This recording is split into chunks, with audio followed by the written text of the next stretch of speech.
All right, guys, welcome back. Yeah. Very Every day of the week. Yes, very for sure. special episode today.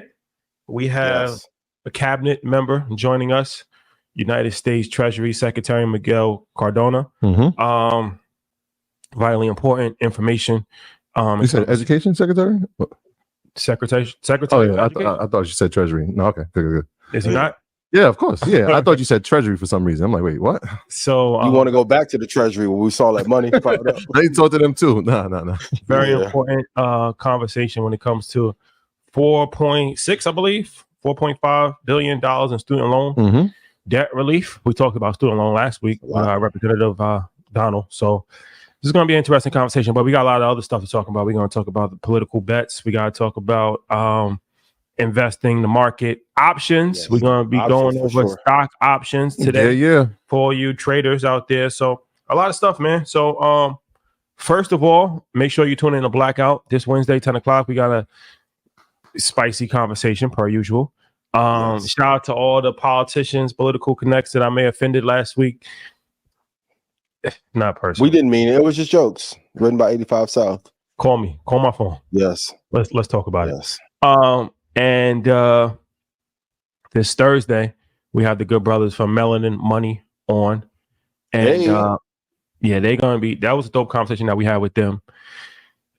And we spoke, it was the interview, but we're going to put it out on Thursday. And man, we spoke about tax strategy, talked about investing, talked about life insurance.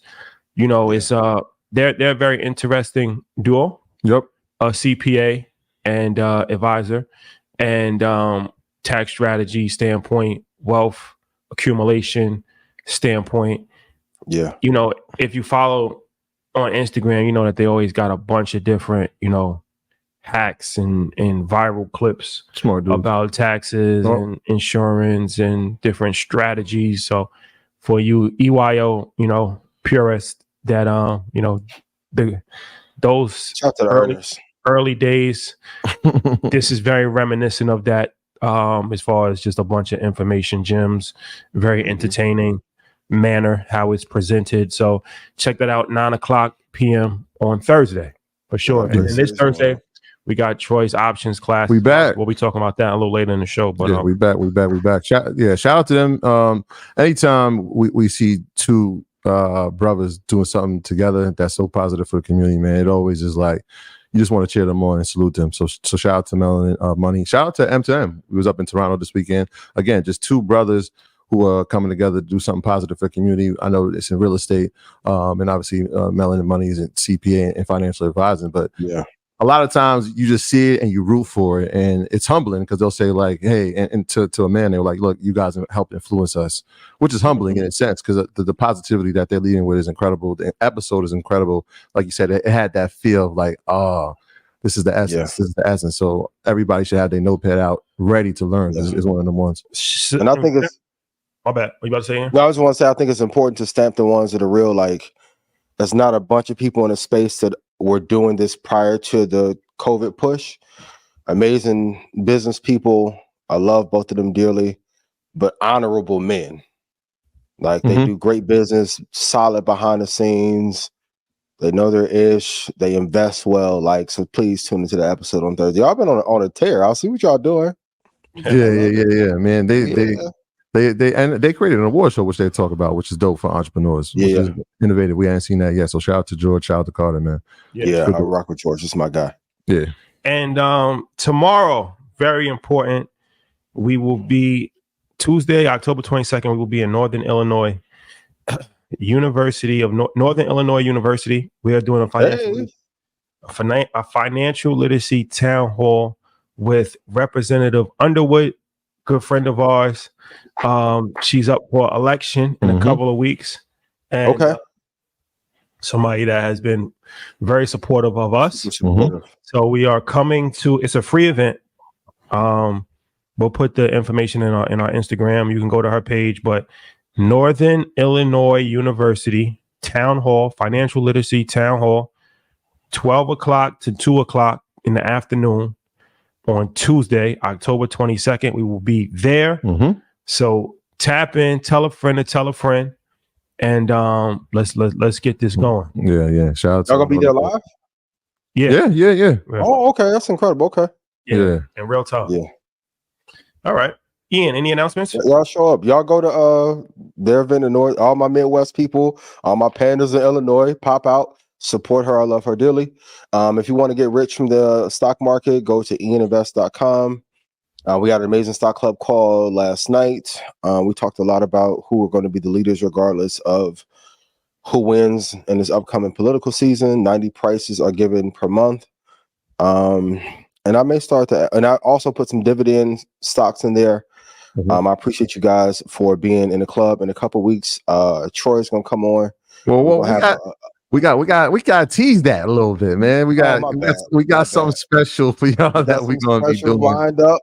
Yeah. A couple of weeks. If I made you money, please put yes in chat. But if you never want to have to guess where to invest into the market, where to get in, where to get out, go to eyininvest.com. And by tomorrow night, regardless of what version of Stock Club you're in, the sniper program will be in the material with Stock Club, so you don't have to go to a separate portal. So that'll be there, and that'll be kept in there for you guys, as long as your membership is active. So love you all. Yes, in chat. All right. So disclaimer. Yeah, let's do this, man. Do your own research. Y'all know how this works, man. Our content is intended to be used and must be used for informational purposes only. It's very important to do your own analysis before making any investment based on your own personal circumstances. You should take independent financial advice from a professional in connection with, or independently research and verify any information that you find on our show and wish to rely upon, whether for the purpose of making an investment decision or otherwise. Continue to do the research, share the research. Shout out to everybody that pulls up on us when they see us in public and tells us about the research and the money they've made. Let's keep doing this. Let's keep growing community, y'all. You guys will be in Houston. You want to announce that just to give people notice if they... November 2nd, EYL University. We're doing an in-person meetup in Houston, Texas. Shout out to Houston, H-Town. Only for our earners. Only for the earners, though. Shout out to all the earners out there. Magda, what's going on? So, okay. So Ian, you spoke about different stocks that will perform well if Kamala is elected. Yes. But what about some stocks that will perform well if Trump gets elected? Should we gatekeep it and keep it until our session or no? Now let's throw some darts on the board, man. Well, there's going to be some overlap. Microsoft will do incredibly well. Visa would do incredibly well. We'll talk about if Uber is going to acquire Expedia later on in the show. I will say the crypto market is going to have a tremendous rise. And I think it's obvious to say that Tesla will go on a tear like it's 2020 all over again if Senior Trump gets back in office. So Uber, Tesla, because Uber's smart. I'll keep the political stuff out because, some of y'all was tight last week. But Uber and Tesla could have a partnership. If Kamala gets in, they're going to do well with her, Microsoft. But Tesla's going to do very well under Donald Trump. And then, of course, Bitcoin ETF, and BlackRock will be incredibly well. IBIT is moving up that chart of that leaderboard in the ETF space. Shout out to everyone that I saw who works for BlackRock at the Robinhood conference. Shout out to BlackRock. I love y'all. I appreciate y'all dearly from the bottom of my heart. Te amo, all that. But BlackRock is going to do incredibly well going forward. And OpenAI, and if Starlink goes public while Trump's in office, that stock is going to do incredibly well. So Starlink, Microsoft, Uber, Tesla, BlackRock, crypto to the moon. Yeah, when I saw the question in the notes, I figured Tesla would be part of the conversation. Absolutely. We'll get into that a little bit more later. Yeah, we'll get into that later. I start to, people always say history repeats itself. And so this isn't somebody, if reelected, that hasn't been president before. So should we go back and look at the sectors that thrived in his last term, which is one way to look at it. I thought maybe we could look at it per sector. And if you listen to the thing that he's passionate about, defense is one of them. Right, like we talk about that, protecting border protection, but defense, foreign policy, like these things that are always brought up in conversation. And so, if we look from a defense standpoint, companies like Lockheed Martin make a lot of sense. RTX, which was Raytheon, and if you've been following Raytheon, there's a bunch of controversy. Palantir would do well as well. Right. So they just got $1 billion contract with the U.S. Navy, and so like RTX and Lockheed Martin, LMT is the ticker. those are companies inside the defense sector that I would definitely be looking at if he's reelected. The other part would be the financial sector. When we talk about deregulation, when we talk about interest rates, which we know already from the Fed that are going to come down, look inside the financial sector. Who leads? Well, we just saw what Goldman did with their quarterly reports last week. JP has been predominantly a leader in that space. So I'm looking at the financial sector as well. And that could be for both, right? That's one of those that I think in both administrations. Either way, they'll do great. Financial sector. I think, and this applies to both, but with infrastructure, right? That infrastructure bill's already been passed. Who are the companies that are going to take advantage of it? We already know Caterpillar. Vulcan is a company that most people don't talk about, ticker VMC. So if we're looking by sector, you got defense, you got financials, you got infrastructure, but I think pharmaceuticals as well. Pharmaceuticals, when we're talking about pricing, and this is something that's come up from both parties and both campaigns about the pricing, how affordable, how can we make it affordable? What's pharmaceuticals, Pfizer's, Merck's of the world. Obviously, we talk about Lilly all the time, Stryker, we talk about all the time. These companies in this space, in these sectors, especially with all the campaign policies that they're saying, I think the last three, pretty much either way it goes, we'll have some appreciation. But defense was at the top of my list when I thought about it. Rashad, I got a question for you. If I was a person that had a company that had a brain chip, and then I also had some satellites and I had some robots that are autonomous, wouldn't it behoove me if my friend gets in office to use my robots to be winter soldiers for my friend? Never know. Soldiers in terms of defense, defense spending. Never know. You never know. Yep. You never know. What do I know? I'm just a guy on YouTube, but I see the play setting up clear as day. Gotcha. So okay. If Elon put a Draco on one of them robots, send it to Ukraine, boy, we seen how our robot play out. Right. Yeah, I mean, we watch it now. A lot of wars, there's ground war, but a lot of it is drones. Drone, yep. That's autonomous. Yep. And maybe that's why the autonomous vehicle movement is so big for that particular company. Well, what do I know? I'm just a conspiracy theorist. Yeah. The autonomous tank. What's your trading tip of the week? I think this is really important, especially coming off the Robinhood conference, and they did a great job at some of the tech that they created. Everyone write this in chat. The shorter the time frame, the weaker the signal. The shorter the time frame, the weaker the signal. A lot of times people ask me what time frame we should trade off of, and I believe that you'll have the most luck trading off the 1 hour chart. Can you pare down to a 20-minute, a 2-minute chart? Yes, but you're not going to get as clear as a move. Going to have less moves with a 1 hour chart for sure. But if you focus on that 1 hour or 2 hour chart, you're going to get a lot cleaner signals that end up working in your favor. And that's why even from investing, I go at a higher time frame, usually since inception or the monthly chart, to get a clear direction where the market is going. If you go with a higher time frame, it will help you a hell of a lot. So that is my trading tip of the week. There you go. There you have it. Stay off the 15-minute. I know I'm not supposed to say this because of Red Panda, but stay off any odd time frames. 15-minute, 17-minute chart, 33, all that. No. Yeah. Go even time frames. And this is specifically for futures.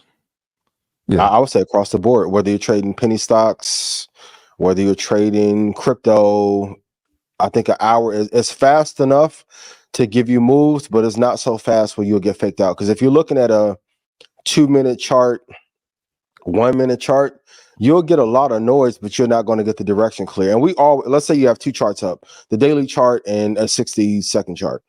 You say that you're going to look at the higher time frame, but it's moving so fast, your eyes are going to gravitate to the smaller time frame, and you're going to miss the move.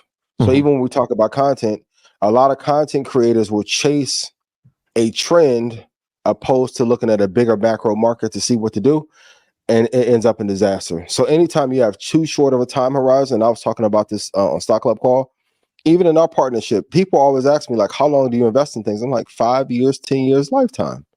Like, I've seen a bunch of content creators start 3 months later they're done. I'm like, why not stick it out for 5 years? Opposed to recreating InvestFest and put it in Greenland. Yeah. Like, damn, this the same lineup minus us. Oh, big as the what? Okay, cool. No, I was referring to why I was saying futures is because when especially in the options market, and it's every class we talked about having leaps. But when we were sitting down at the conference last week, we had experts on stage, and they were saying, Absolutely. "Look, doing this like on a day to day is tedious. Is a mistake. You should like experts are saying you shouldn't be trading these on a daily basis.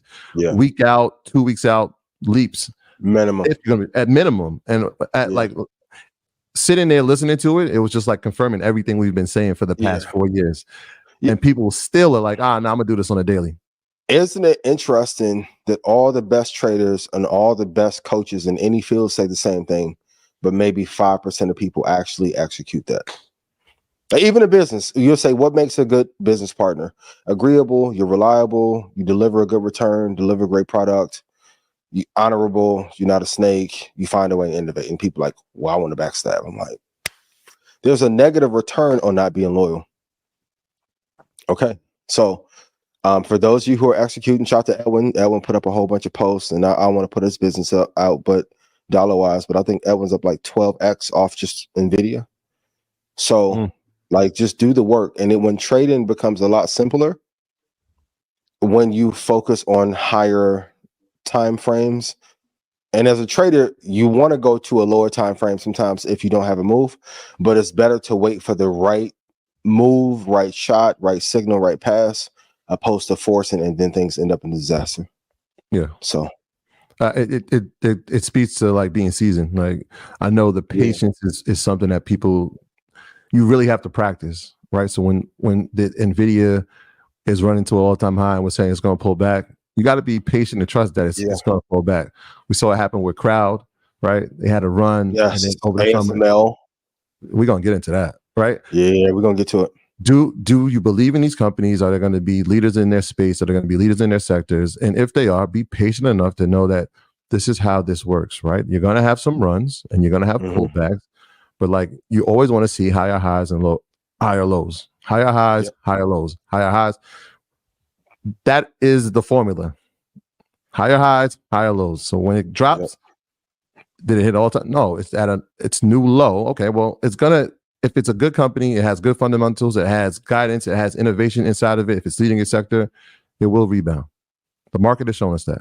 Yeah. And if I can give another tip, buy your long-term investments off the 1 hour chart.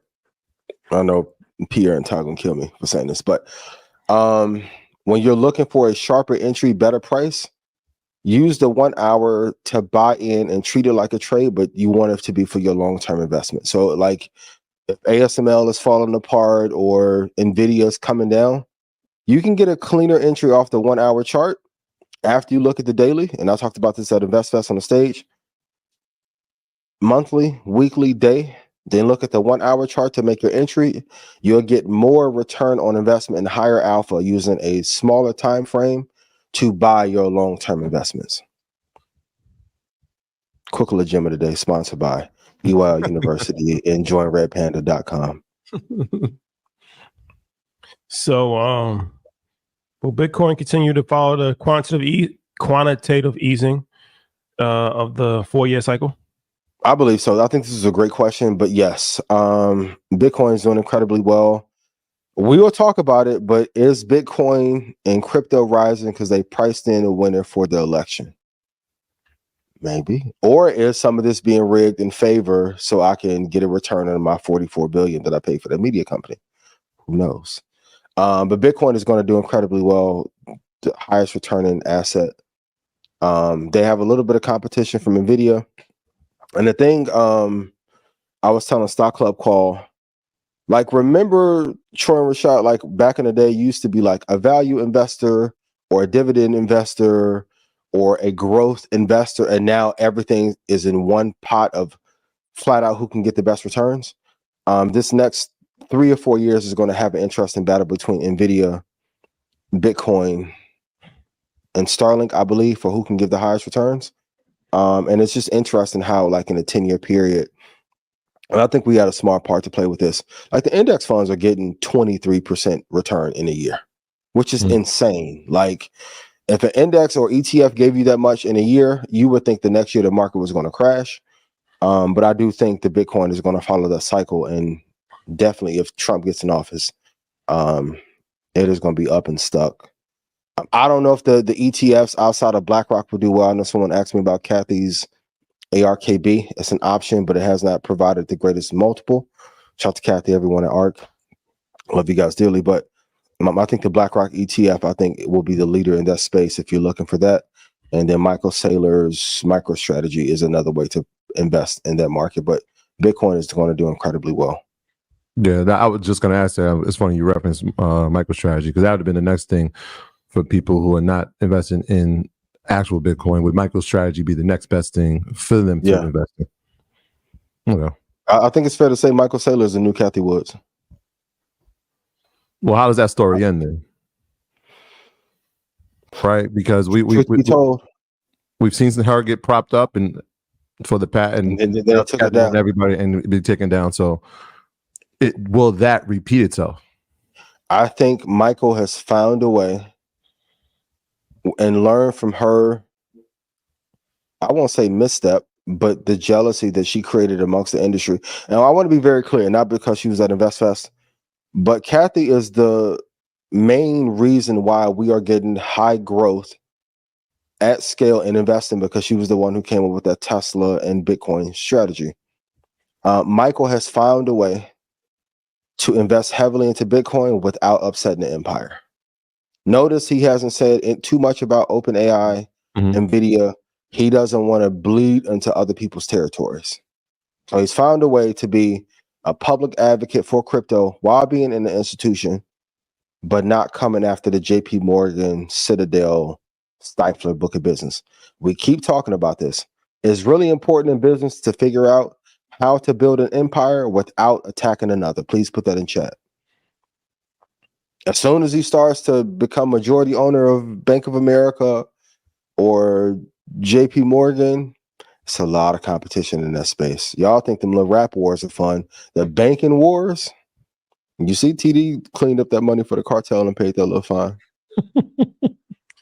A little slap on the wrist. Yeah. Yes, sir. I'm with you. It's kind of like it's just that same strategy. Just stay low and just keep firing. Keep firing. Just keep firing. You figure the hits that he took when Bitcoin dropped down to 20,000, it was, oh my gosh, it was a terrible investment. You took the investment. And now you don't hear anything, right? It ran back up to 70 and it's been sitting at that 66. You don't hear anything. All you just see is that the MicroStrategy, if the stock itself, you just watching it grow. Just and you have to commend him for it. Believe whether people think he is shilling for Bitcoin for gain, you can see in his portfolio, he believes what he's saying. So you have to commend him for that. But I think, and it's these next 5 years, there's a lot of tech wars, a lot of drama. People say it's only in our space. It's happening worldwide. There's a lot of consolidation and a lot of fighting for market share. He's found a very clever way to be niche and be out of the way of other enemy combatants. And I think Elon is doing the same thing. And also, if Trump gets in office and Palantir and Tesla team up, put that on your leaderboard. And they were smart enough to go get a black CEO. Oh, like the chess moves that are being played right now in our face. For those of you who don't know, this is going to be 5 years of doing the show. What an amazing partnership it has been. Man, y'all been waiting for us to die and fall out and have friction for so long. It's never going to happen. Boy, I mean, listen, these next 5 years is going to be about consolidation and acceleration. Put it in chat. Consolidation and acceleration. Everyone's quiet. Why everybody focused on the puff thing and hip hop icons falling. People are finding a way to take over industries that are not there yet. Once again, don't think Elon rolled out that autonomous vehicle so he can drive y'all from Midtown to Pergola. Nah, we got to go put them Starship troopers in Ukraine and Budapest and shit for the other wars that are popping out. So that's a fact. Sometimes you got to pop out and show ninjas. Well, let's do this. Let's take a break to have a special bill. segment. Yeah. We're gonna go over options. So we haven't gone over options in a while. Hey, So yeah, Troy. Yeah, are you doing a presentation? I got a little something I put together, you know. So let's it's not every day that you run up 1,000%, but let's show people it's possible. Let's do it. Let's get it. Flex. Let's do it. All right, man. Let's get this thing going. Shout out to everybody in EYL University. Like we said, this Thursday, we are locking in. We go in full detail. Fourth quarter is here, y'all. It's time for us to make some money because that's what we're here for. Shout out to everybody in Red Panda as well. That's the family. So let's get this thing going, man. Let's talk about some wins and let's see how we got to them. All right, here we go.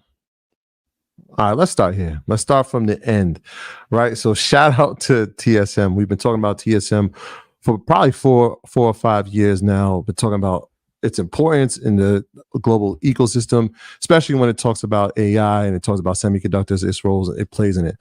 And so obviously they reported their earnings last week, and would you look here? Check this out. That is at 1,000% gain. Shout out to everybody in EYL University that's played part in that or saw some of these gains.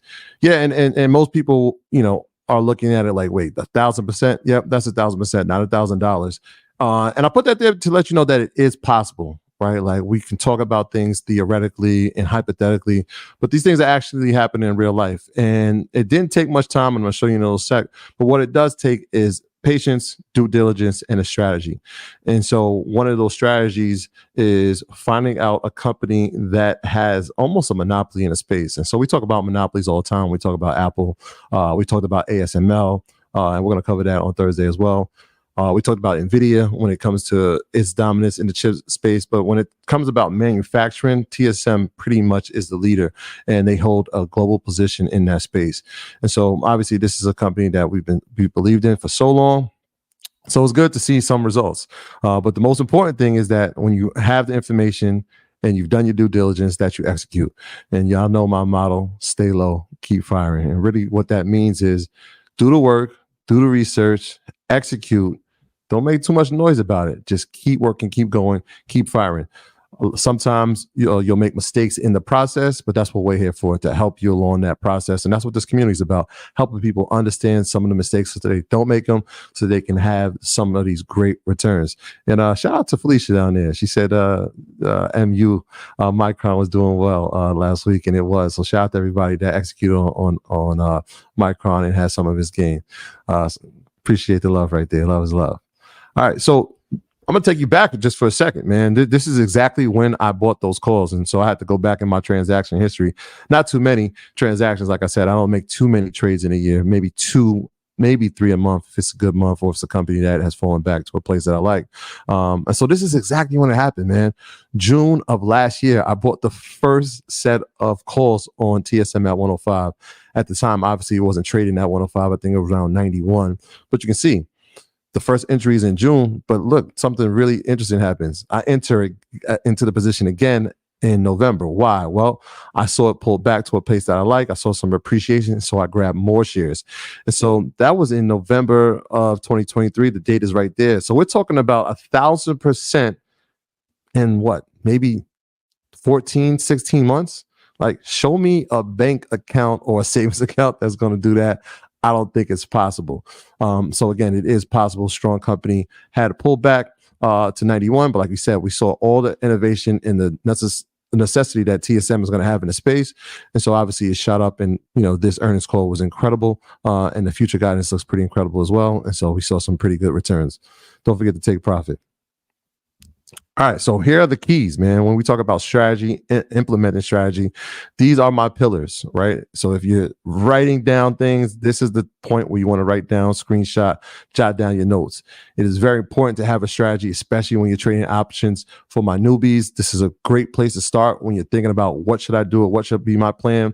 I would implement these things. Number one, look for opportunities. And so anytime there's a pullback, most people run and they panic and they sell off. I always sit back and say, all right, there's an opportunity here. Where is it? And so here are the rules that I have for myself. Number one, has the stock price fallen, right? So usually when there's a pullback or correction, a stock is going to fall maybe 15 to 20%. Now, by definition, a correction is anything over 10 to 20%. And so that fits the narrative of if the stock price is falling. The second piece, especially when I'm doing options, is has the call price fallen, right? And so the call price is the appreciated value of the stock.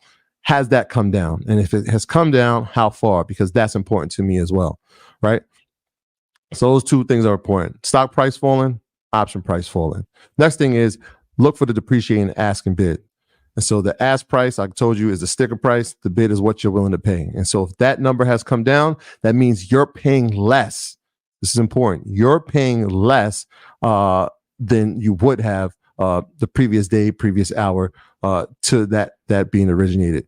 And so those are the first three things I'm looking at. Has that ask come down? Is depreciating price come down? I'm going to show you what that looks like actually on the option chain, so you can be very, very specific and detailed when you're going through your planning. The next thing is, what is your stock depreciation threshold?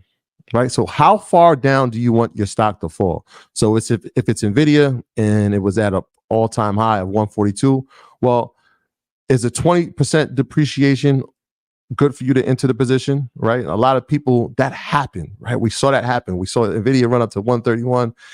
We told you it was going to go down to 112. Ian said 107, and you still didn't execute. Now, that would have hit the 20% threshold on the stock price.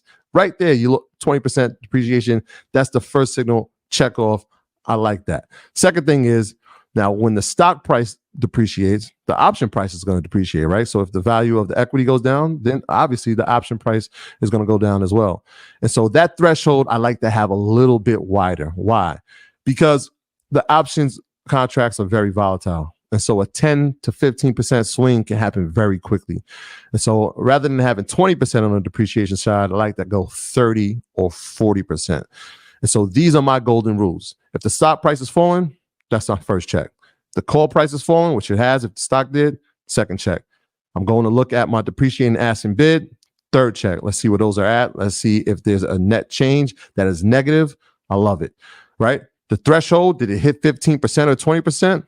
Boom, another check. Final check, did the option depreciation go past my threshold of 30, 40%? If it goes there, this is a winner for me, right? This is the formula that we're using, or that I'm using, and everybody pretty much in EYL has been exposed to, and they're using to start and seeing some of these gains. And so if we've seen 25%, 30%, up to 500%, and in some occasions, yeah, you can get to 1,000. All right. So when we talked about TSM, this should look familiar for you, right? We talked about its importance. It has 92% of the semiconductor space. Like, they create nanometers, right? They create the 10, they create the 5, they create the 3, and in some cases, right now, they're working on the 2 nanometer. And for those who are not familiar, the nanometer is the chip that goes on the waffle where these semiconductors live and operate from, right? So we talked about this. This should look familiar, y'all. We talked about the companies that are relying on it, Nvidia being one, AMD, obviously Broadcom, Qualcomm, and of course Apple. Apple, especially when it's talking about Apple Intelligence, we can see that the role that it's going to play in the future dominance of AI technology. And this is the 45%, right? So there's no phones, y'all. There's no phones. We talked about this. There's no phones or there's no calculators without these semiconductors being produced. All right. So we went over the charts. We literally showed you these charts. So why am I showing you now? Because this is something obviously inside the classes that we've been talking about. These are some of the charts that we're looking at. So here's my Bollinger Band. This is a really basic setup. Ian, there is an RSI down there.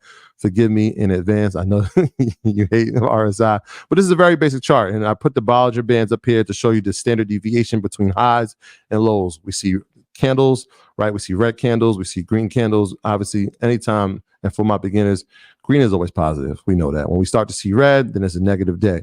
And then I got some moving averages in here, but we'll come back to that in a little bit. All right.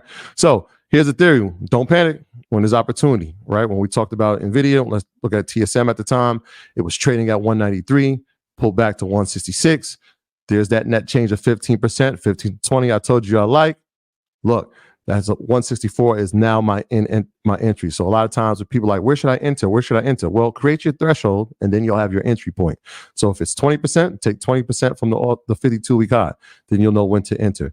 If it's 25%, take 25% from the 52-week high. Then you know your entry price.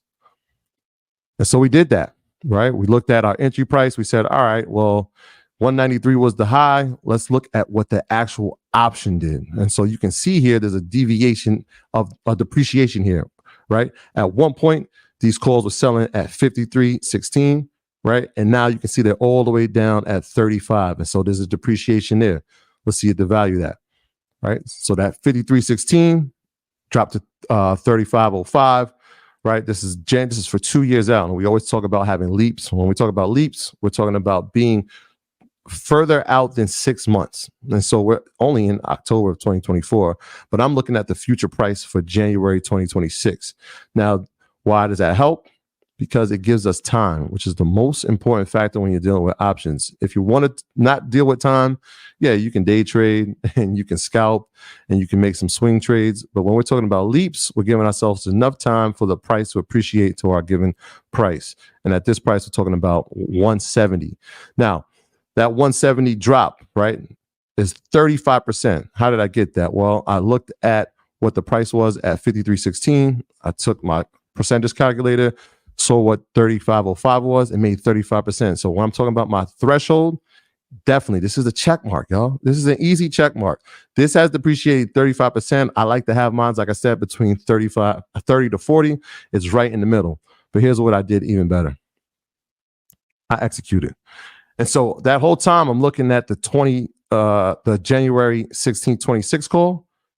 I saw that 170 and I said, wait, that depreciation is 35%. So I went a little further down. Why did I do that? Well, number one, it's going to cost me a little bit more to go out a little further, but that depreciation actually hit 37%, which is a little bit higher. And so that execution, that was in July. That is now up 35%. And so what we saw when we started the presentation was 1,000% gain. That was over 16 months.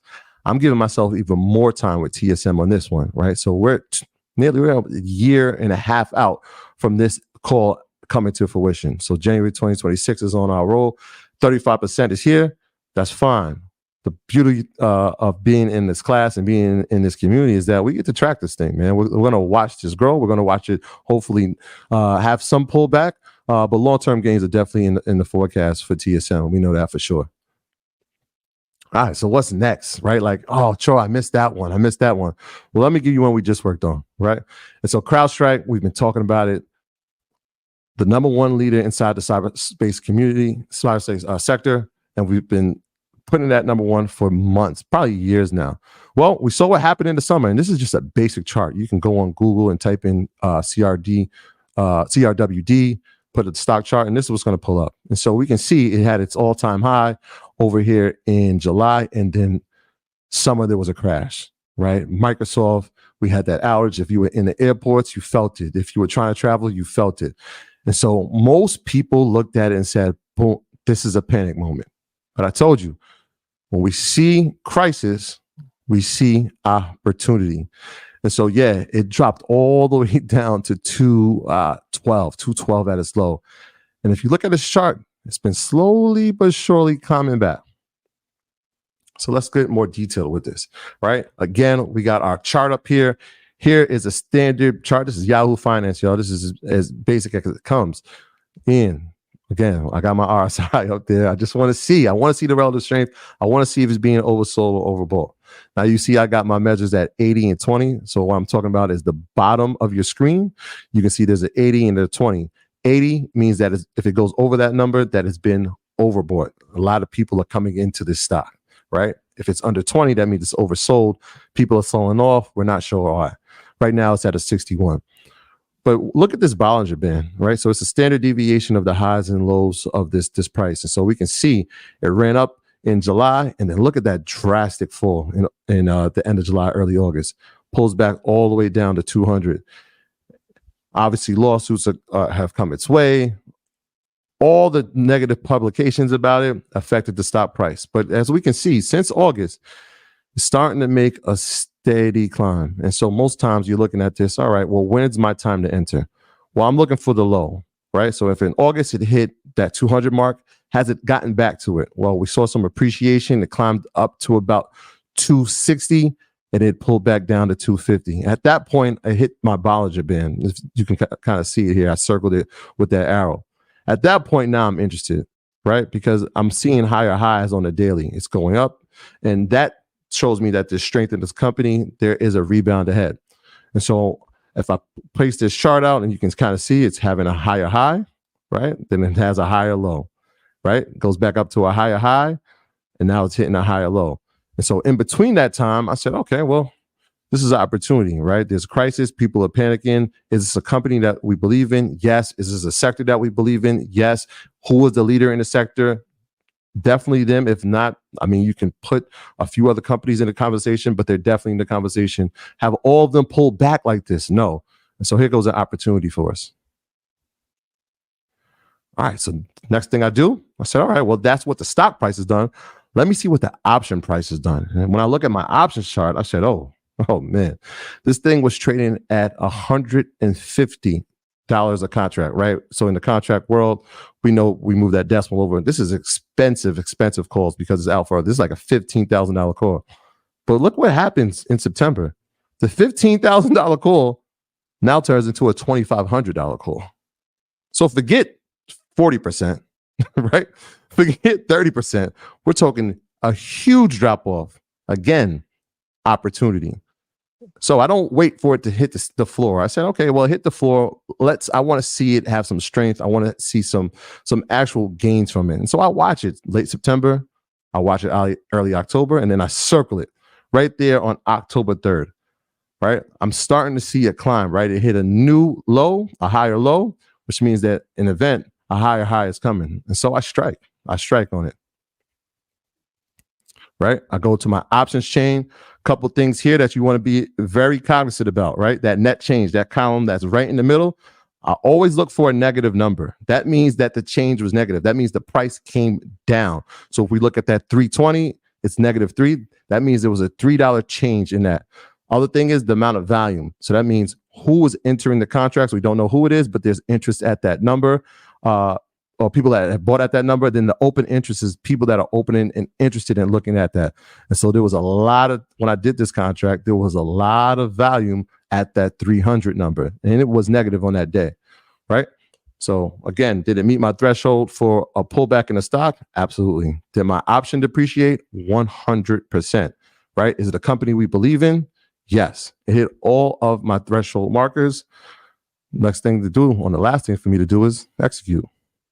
So you know I did. All right. So we executed at the 300 call for June 2026. Again, people, we are in October of 2024. That means I have nearly 2 years for this appreciation to happen. It's already past 300. It's at 309 currently trading. Can it get back up to 400? Well, chances are, right, if it's the leader in the sector, right, and we're talking about artificial intelligence, and I told you about the pillars, especially if you were in the class, about the things that are going to be needed inside of the ecosystem of artificial intelligence, one being security, other being energy, other being infrastructure. Who are the leaders in this space? And so I like the chances of this obviously exceeding past 300, well past 300. I'm looking at this call as something that might get into triple digits. Definitely 100% is on the radar, but I think we can go a lot higher with this one. And so this is what we do at EYL University, y'all. This is what we do. We spread love, we spread information. And like I said, it's the fourth quarter. And so this Thursday, I'm laying out my calls for the fourth quarter. You don't want to miss it. Definitely got to tap in. And love is love, man. Let's get back to the show. All right. Okay. There you have it. Okay. We do what we can, man. We do what we can. Do what we can. Presentation. My guy. Definitely educational, inspirational. And, it's vitally important that you get the correct education, because there's a lot of different people that, you can learn from anybody, but who you learn from is vitally important. So, that's something that, when you look at the testimonials, when you look at the actual results and then the information, it's really a no-brainer if you want to take your investment journey seriously. We were just in Robinhood conference for traders. Shout out to Robinhood, and around 500 traders. And, these are people that traveled across the country to learn, to better their education. And they're learning about options and future trading in real time. And not a lot of people looked like us in that environment. There's And very few. I think that speaks to the amount of people that's actually willing to actually invest in themselves. So I say that to say, that was just a sneak preview of Troy's option masterclass that he does monthly. Most people, you hear of an option masterclass, it's like a one-time thing, right? It's actually a monthly class. The next class is this Thursday. Yes. This Thursday. And it's something that's vitally important because it's only on EYL University platform. Smart. It happens once a month.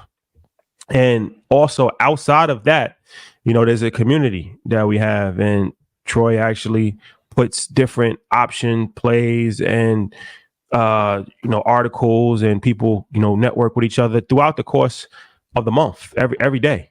On Facebook, and people have variety of different ways to make money. So it's like if you in this game as far as being an investor and being a trader, it's vitally important to not only have that information, but have that structure and have that community. Right. One thing about the community, which I think is incredible, and we watched it growing over the past 6 to 7 months, is not only am I putting information, but people are putting information too. And now we're feeding off of each other and learning. People are watching results in real time. People are having questions answered in real time. And so when we talk community, this ain't like some fluff. Like, this is happening on a daily basis, man. So shout out to all the earners. No, for sure. And you can definitely change your life, as far as hit the right play. Accelerated growth. You can really literally change your life, change your family's trajectory. And that's something that, you have to ask, is it important or is it not important? So I say that to say this Thursday, Troy's option masterclass. And like I said, this is a monthly thing, but it's actually a daily thing. It's daily actually, because every single day information is being provided. People are building, people are connecting with each other. So it's no days off if you want to take this serious and really, really, really take it to a next level. So EYL University is a platform that we've created. We have monthly business calls with myself. We have private members only website. We have an app. That's where they actually communicate in the app. We have the in-person events. We're coming to Houston, Texas on the 2nd of November for in-person events only. Ian will be in the building. Xander will be in the building.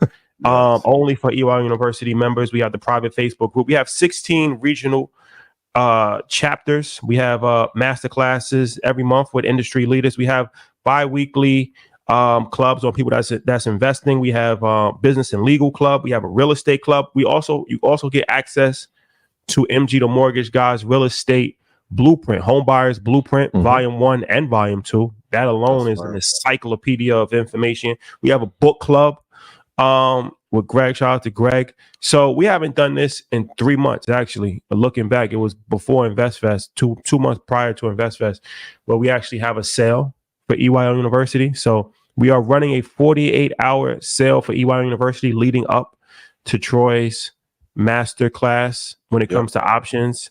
And the results speak for itself. The work speaks for itself. Go to EYLUniversity.com and enter code Market Mondays, and you will receive 20% off the tuition. And if you look at the price, Ian, I know you're very upset about that. What is y'all doing, yo? It's one of these things. It's one of these things. Yeah, man. Highly affordable, extremely affordable. And like I said, What's the price? Well, after the discount, it's $1,000 for the year. So I mean, you make that back in one trade if done correctly. So you talking about call you after this broadcast, though. Yeah, I mean, you're talking about 1,000% rate of return. But even what if you get 100% rate of return, 200% rate of return? Very realistic expectations when you look at the consistency over the course of years. It's vitally important that you take your education serious. Your education you're going to be as serious as you take your education. That's vitally important. So Market Mondays, you enter code Market Mondays at checkout. I love it. And you are locked in for a year. Now, once you're in, you got to make sure that you get the most out of it. You got to be on the app. You got to be on the Facebook group. You got to get on the calls. This is vitally important. You got to set every day. You got to set your alerts. Shout out to everybody that's getting their alerts, because sometimes I'll wake up at 6:30 every morning. I read my articles pretty much by 7:30. By 8 o'clock, I put that post. You be up at 5 o'clock. You be texting me at 6 o'clock. Yeah, we trying to get this thing together, and this isn't like this isn't theory. These are actual facts. Everybody that's in the classes, the portfolio's up there, y'all. The numbers are on the board. We're not hiding anything. I told you when you come into the classes, it's a family environment. So I'm gonna show things there. Obviously, that family don't. If you're not family, you're not gonna see it. And so people have been tracking that. We done put up numbers on the boards. We done did 1,000% a few times already. And the fourth quarter is the most important quarter of the year. And so we're gonna let out some of the secrets on what we're looking at in the fourth quarter and some of the moves that we're making. A couple of new things got added to the portfolio. So this is gonna be one of them ones, man. We've had a historic year this far. We're gonna keep this thing going. And it is a replay for some. So anybody that physically or cannot be there on Thursday, even if you're not there, you can actually watch the replay. It's recorded. So that's important because people always ask that question. Like, but it's important obviously to be there if you can in virtual and Zoom. But if you can't be there, it is recorded. You can watch the playback for anybody that works a job or has parent teachers night at that time. Vitally important though, like you said, going into the fourth quarter, this is it. Make or break the situation. Are you going to be successful in the United States of America or not? That's the question that you're asked. And it's only a few ways to be successful: business, real estate, and investing. And if you haven't mastered those, and when you look at EYL University, we actually have all three. We have the real estate guide blueprint. Business, we talk about that every single month. And investing, you get to mirror inside, look at portfolio. Really it's laid out for you as far as like, you just got to take the action. That's like the hand, like literally holding your hand for you. So when it comes to options, there's no better place to learn, options, no better place to actually get real-time information, and nobody has better results. So EYL University Code Market Mondays. How many trades are you giving out per month? So I probably put about 2 or 3 out, right? Because we like to spread the market, right? I'm not trying to be a day trader. I want to put people in a position, but we got a method for each trade that has been successful, right? So my people, I've given a little bit of it on Market Mondays, where we're looking for that depreciating asset. We're looking for the depreciating call. So I would say Market Mondays is like we giving you some of the information. When you come inside the university, this is why we did it, how we did it, what we looking forward to doing going forward. How long we going home, Exactly. And so watching people win is the best thing, right? Because it's like, wait, that changed my life. Or like, I didn't know this information. Watching people give feedback on some of the moves. And a lot of times we're correcting moves. Like, nah, I think you should look at it this way. So like I said, it's really unique. And I'm glad you brought up the past videos. So it's a progress, right? So think of like scaffolding and teaching. We're going to introduce you to what options are. So a lot of people are like, I don't know what that is. How do I even get into it? I'm not sure what derivative. All the videos are there. And so every video will lead you to the next one. And we got some special guests inside those videos as well. I know Ian came for one of the classes, a few other people. Masterclass is a great word for it, but it's becoming an encyclopedia for the options game. And like you said, we went to Robinhood about options trading. We're in there. So we're always learning. I'm always learning. So we're going to grow together, y'all. Okay. 1,000 for options is crazy, y'all. Y'all go join. Y'all go join. Yeah, maybe I'll come back in January. Top of the year. We should do something. You come stock club November, January. Start the year off right. Futures and options. Same damn time. That'd be dope. Let's do it. We're going to lock in the calendar. Let's do that. We'll have the earners and the Red Panda family together for the first time maybe ever. Let's do that. Let's put that on the calendar. We're going to do Red Panda earners together, futures, options together. That'd be fire. That's going to be fire. November. So we doing that one on Thursday. Maybe November we'll do that one. Okay. Let's do it. For sure. So, okay. So what's your thoughts for somebody that says that they're not trying to break the cardinal rule? However, they feel slightly rebellious. And instead of doing 2 tech, 2 index, they want to do 2 tech and 3 index. Slightly rebellious. Listen, at this point, we are almost 5 years in, almost 10 years in on Red Panda. As an adult, do whatever you want to do. Is there a need to do it? No, especially if you join Stock Club, because I'm giving you the prices where to get in. Lilly, Novo, Stryker, Pfizer. I predicted that for a year and a half before it happened. But when you have, the reason why I do two index and two tech is the indexes or ETFs are the anchor. So when we draw down, you don't lose as much. You can have too much protection on, and it's going to limit your upside. So like if you do 4 indexes and 2 tech, for those of you who want to do that, if you get 2 stocks that go up 80%, but the other 4 are only up 11, average out what your gains will be. So it's not necessary. And that's the thing I'll say, even with you doing it on the option side, and I was having this conversation in Stock Club, stop looking for more information when we're here for returns. And I've been saying this since the very beginning. Some people like, yo, I emailed you. I didn't get a reply. Are you up 100% or nah? Elon about to build a robo army, and you want me to talk to you about what is my philosophy on Apple? I respectfully, I love you. I answered that. And the purpose of getting rich is to have free time, not to do more. So you don't have to deviate, but as an adult, try it out and see if it works. And if it doesn't work, I won't be mad at you. If it does work, kudos to you. But I don't think the better question should be, should you be replacing healthcare over tech going into the next 5 years? That's the real question. And if you were to pick 2 companies to replace tech, which 2 would they be on a cost basis? So Eli Lilly's a little bit high now, but where in the healthcare space, because there's a lot of mergers going on right now and a lot of takeovers happening. What are the 2 best companies in healthcare that will do incredibly well over the next 5 years? I think is a better question.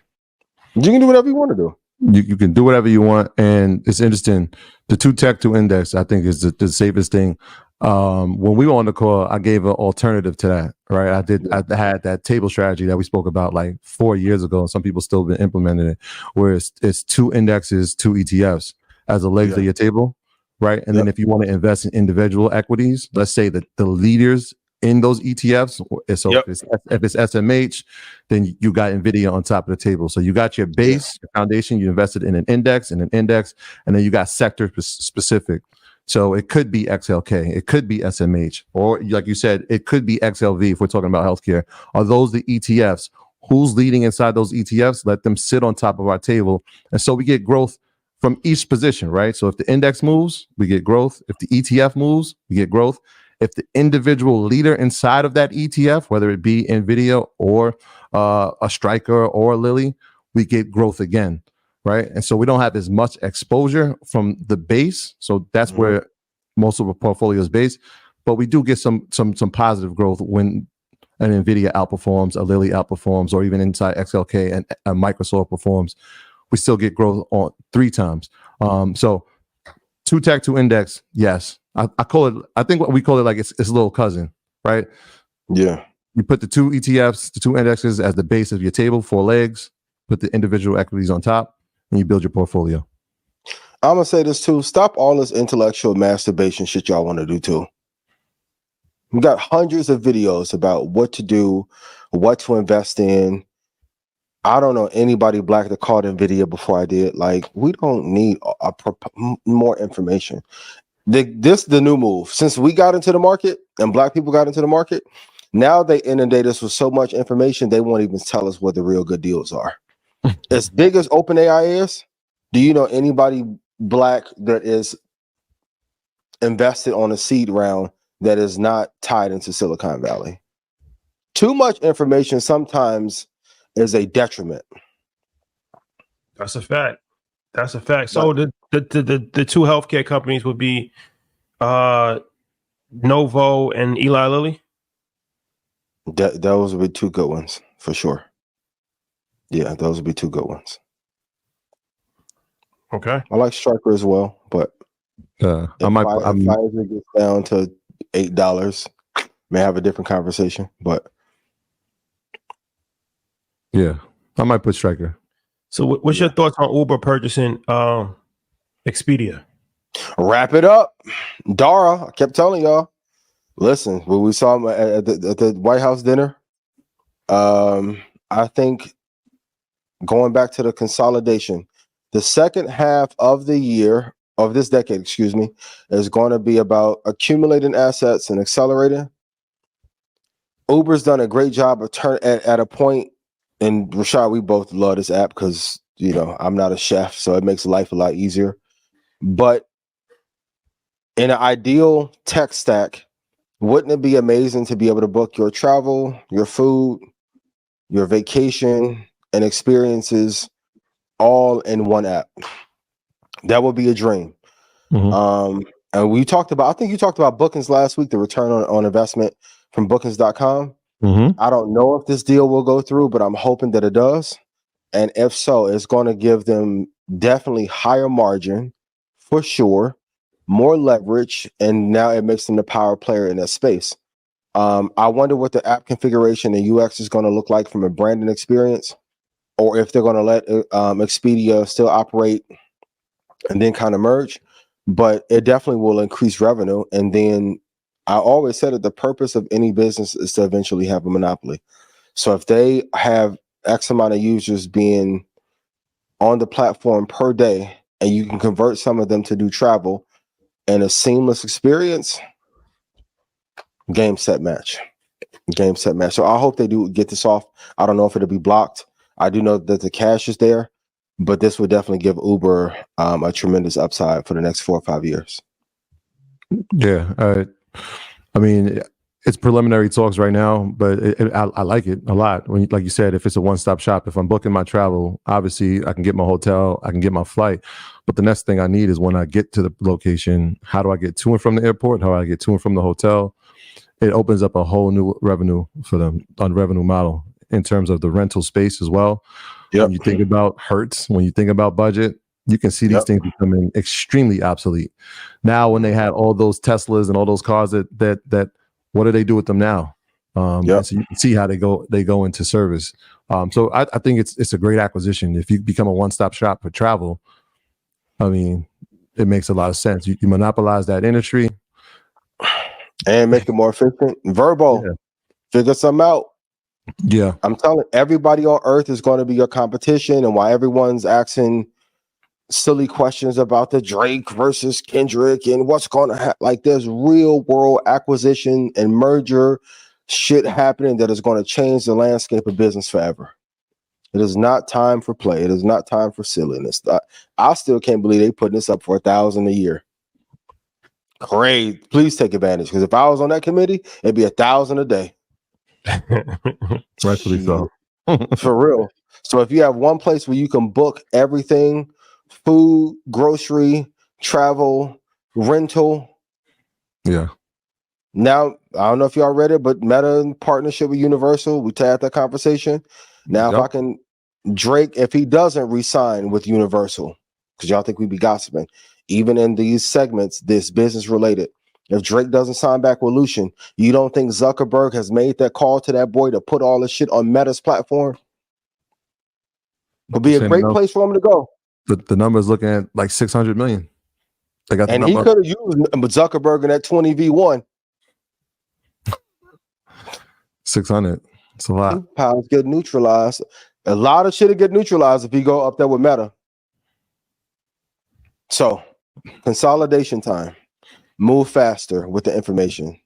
Don't ask Rashad no more questions about what kind of lens should I get for my podcast, and you think it's a good idea to do a show about a show that about a show. No, Adam, I got the GDs from Chicago called me. They got your back. So when you need them, just hit me. I'm gonna send them over. I'm not a GD ambassador. I'm neutral. I've been neutral my whole life, but yeah, civilian. Facts. Big civilian. Yes. Official sidewalk member. Civil servant. Yes. So if somebody only invested in VTI and QQQM, will they be fine for the long term? If you hold a great asset for a long period of time, you'll be good. Everybody put in the chat, investing is easy. We should make this show 45 minutes. Next year. Yes, you'll be fine. VTI is amazing. Shout out to BlackRock. I think theirs is IBIT, another great ETF. I'm not paid, but they are getting some capital flowing into the ETF. Put in chat, hold every great asset for a long period of time. Don't believe me. What's the difference between QQ and QQQM? Yeah. It's just cheaper. It's like a micro version of it. So if some of y'all want to do SCHD, pick an asset that you want to invest in and do it for a long period of time. That's the whole investing game. When y'all interviewed,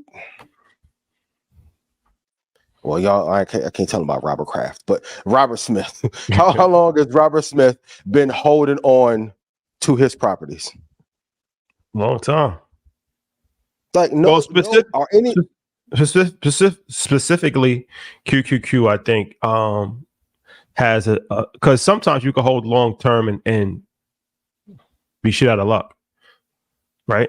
If it's a shitty asset, yeah. Yeah, I'm saying you hold. Yeah, like PayPal was up years ago, and now it's not, right? So it's like you can, right? Exactly. You could hold swampland. Yep. In Louisiana. I don't know if that's going to be the best investment for you over the course of time, right? But QQQ specifically and VTI, I think it's important to kind of highlight why those would be good to hold long term, because VTI is a total market index, so that's going to give you exposure for everything. So that's like a no-brainer. And then QQQ would invest in technology companies. So if you think that technology will continue to evolve and power the economy, which, I mean, I don't know how you would think anything other than that. Yeah. Being the times that we're in right now, then you would think that the leading ETF in that space, which is QQQ, which actually changes over the course of time, has the ability to change, to add new companies, to change its its percentages. You would have to think that would be a ETF that over the course of time would go up in value, right? When you look at Meta, Microsoft, Apple, Nvidia, these are all companies that are inside of QQQ. Yep. Technology companies. So it's important to hold long term, but it's important to hold the right company long term. But it's also important to hold those ETFs and indexes long term too, because they give you less risk than individual stocks. But and they have more power. And they're held by the two biggest institutions. BlackRock has 11 million under management. There's a reason you guys watch this show on YouTube and not Vimeo. Please put it in chat. Just invest in the top two companies of the decade. And they manage it. They're managing it for you. So if Nvidia becomes the number one space in technology, they're going to make it the largest allocation. You don't got to do anything. For sure. Yep. So, but okay, we have special guests. Let's bring our guest on if we can. Here we go. How's it going? Hey, how you doing? How are you? Good to see you guys. How you doing? Good to see you. Doing good, man. See you for sure. So looking sharp as always. Sure. United States Secretary of Education Miguel Cardona, thank you for joining us. The head of the education department, something that's a very stressful job, I would assume. I didn't have gray hair before, but now I do. You see that? That's usually how it works. For sure. So, it's 3 weeks before the election, so I'm pretty sure that you're stress-free and taking vacations. I'm sure that nothing is coming on your plate these days at all. So thank you for making time to talk to us. Greatly appreciate it. Always important to talk about what we're most proud of, and in this case, it's public service loan forgiveness, which we turned a corner on something that has been broken. And when we talk about the racial wealth gap in this country, you can't talk about it without trying to come up with some solutions. And I do believe we turned a corner on this one, and I'm happy to share more about it. For sure. So let's talk about it. So okay, so $4.5 billion in student loan debt relief to 60,000 public service workers. Let's talk about. Can you explain exactly what happened? Who's eligible? Sure. Is the Supreme Court going to come and reverse this? tomorrow? Like, talk about Yeah. the whole thing. Absolutely. So the numbers you gave got us to a bigger number. So the number that I want to share with you is 1 million people, 1 million public servants. These are, teachers, nurses, everybody that we called essential 4 years ago during the middle of the pandemic, right? Firefighters, police officers, veterans. So 1 million people hit that threshold of getting public service loan forgiveness. So that means that they've been working in the public and they've been helping their community get better. And because they've worked in public service for 10 years, paid their loans for 10 years, their loans are forgiven. 1 million people, totaling over $75 billion there. But let me take another step back. Since day one in this administration, we've provided $174 billion to about 5 million people. Really, really intentional to make sure we're addressing some of the racial wealth gap in this country, addressing the fact that college has become out of reach for too many people. But the announcement last week and the 1 million person threshold that we got to is something worth celebrating, because that system was around for about 5 or 6 years. It just didn't work. And we were able to fix it so that we got to 1 million people. And I want people to apply for it. Public service loan forgiveness is available if you visit studentaid.gov. Even if you're close to the 10-year mark, we want people to apply for it so that when you hit the 10-year mark, your loans could be forgiven. So who's the people that can actually take advantage, like public service? What professions? Who's actually eligible for this? Yeah, no, that's a good question. And there's more information on studentaid.gov, but let me break it down, like, just for the listeners that are like, okay, do I qualify for this? If you work in the public sector, government jobs, if you work, I was in Atlanta last week with the mayor's team over there. His assistant got over $200,000 in debt forgiven. Anyone that works in a 501c3. So, if you work for a 501c3, you're eligible for public service loan forgiveness. If you're a nurse, if you work anywhere in the hospital, if you work anywhere in government, if you work anywhere in the education system, I got bus drivers, paraeducators getting debt relief, school principals, professors. So it's not just the teacher, it's the public sector. Again, more information on studentaid.gov. You can see if you qualify for it. People that work in local government, making their community better. The intent there was to help people who choose a life of public service, which we know a lot of Black and brown borrowers do. They get debt forgiveness because those jobs they're not going to be making millions in the public sector. They're making their community better, and that's worth debt relief. And that was passed in bipartisan fashion, I must say. Secretary Cardona, again, thank you for joining us. I actually am one of those people who qualify for loan forgiveness. Was in public education for 13 years. You talked about things being fixed now when you hit this 1 million person mark. There's 43 million people who have student loans. When I applied earlier, 5-6 years ago, it was really difficult to even qualify. Every time you applied, the metrics changed, then the qualifications changed. And then what are some of the things that you had to fix and have overcome now to make this process a lot easier for people who have actually done the public service, who have overcommitted to community enhancement? What have we done to make this an easier process? First, we had to believe in it. I'm not gonna lie. I'm not gonna sugarcoat it. The last administration didn't want it to work. 98% of the people, you being one of them, were denied. And that's intentional, man. You don't do that by accident. 98% of the people being denied. So when President Biden took over, Vice President Harris, they realized we gotta get this program working. So they directed me and my team to fix it.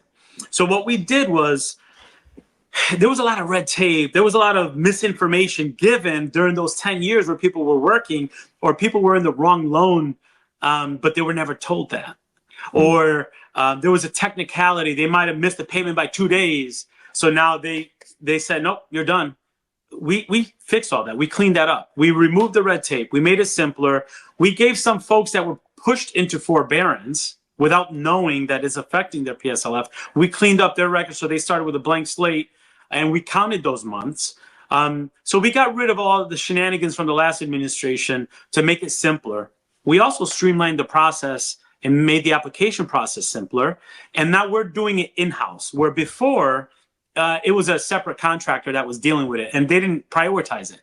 We are prioritizing this. So we're streamlining the process. As a matter of fact, what we're trying to do is make it so that you don't even have to apply. You work 10 years, you serve for 10 years, we come to you saying your debt is forgiven. Those are some of the things that might get lawsuits, but the public service loan forgiveness fixes that we did cannot be sued. It was passed by Congress in bipartisan fashion.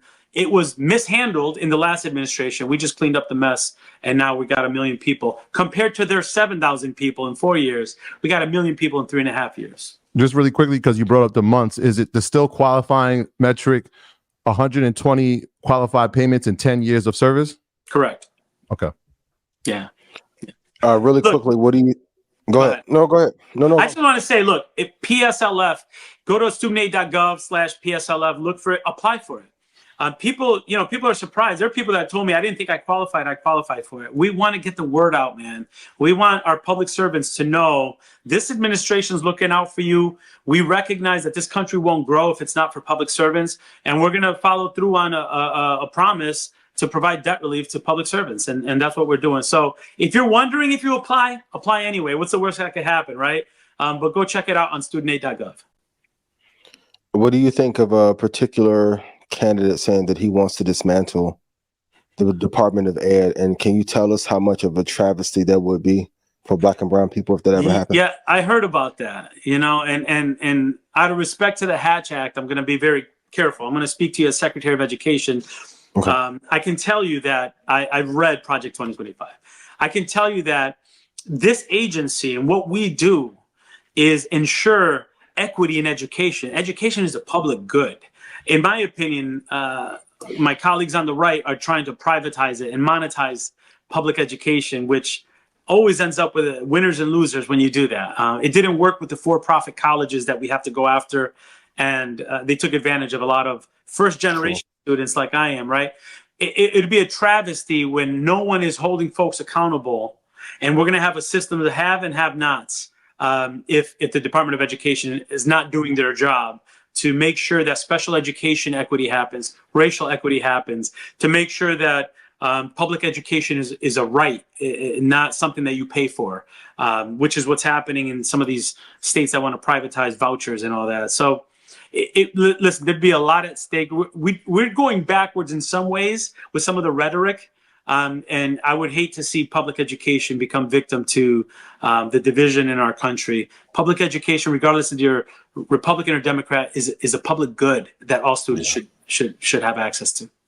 Yeah, it is a complicated system, though, because even for people, I think they're uneducated as far as even what your role is, right? Because you're the head of you're Secretary of Education for the United States, but every state has their own educational board that mandates their own educational curriculum, and then cities and then townships. And so on a federal level, you guys don't have any say so on what states do, right?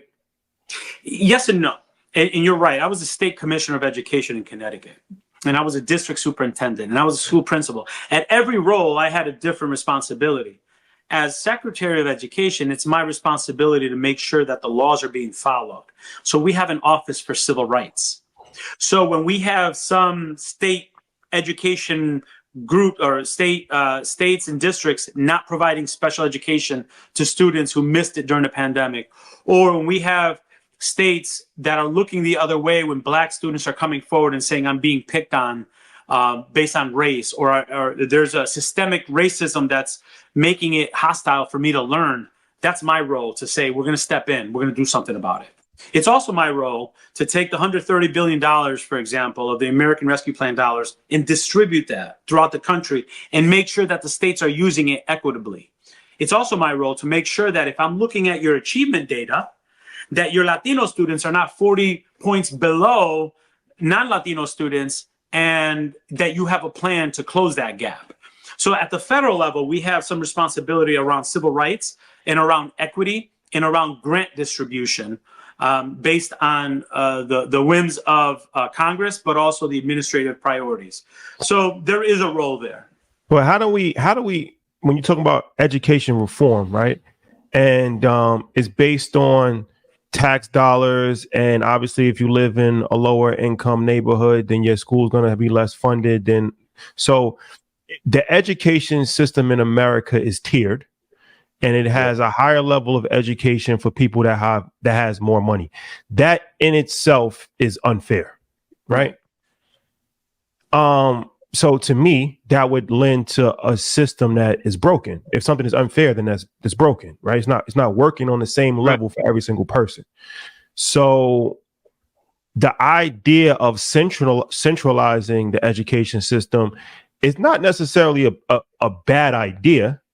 It just depends on how you want to actually utilize that much power, right? But what is your thoughts on just education overhaul, just in general, even outside your role now? You're a lifelong educator. Yeah. Is it ever possible to have kids in the South Bronx have the same education as kids in Greenwich, Connecticut, and they both go to public schools? Listen, I was commissioner in Connecticut, and I had kids in Greenwich, and I had kids down the street in Bridgeport, which is one of the poorest communities in the country. And my mentality back then, I'm a first-gen Puerto Rican kid from Meriden, Connecticut, which is 80% free and reduced lunch, saying, look, I shouldn't be the anomaly. I shouldn't be a counterexample. My experience, I think, prepared me for this role. There are too many kids that look like me that don't have the opportunities that I have. So I do agree with you that we need to really shake it up and make sure that all students have equitable opportunities, and that we hold each other to account. Now, with that said, keep in mind, I was the commissioner in Connecticut. I was a district level superintendent. I don't want the federal government telling every school system what to do. Because imagine if Betsy DeVos had her way. Because, like the pendulum swings the other way. She wants to, put Bibles in every school. And I'm a Christian man. I love me some Jesus, but it's not the public school's job to put Bibles in classrooms, nor is it a public school's job to say that these students, because they don't fit the mold of what most students feel like, shouldn't be welcome in your school.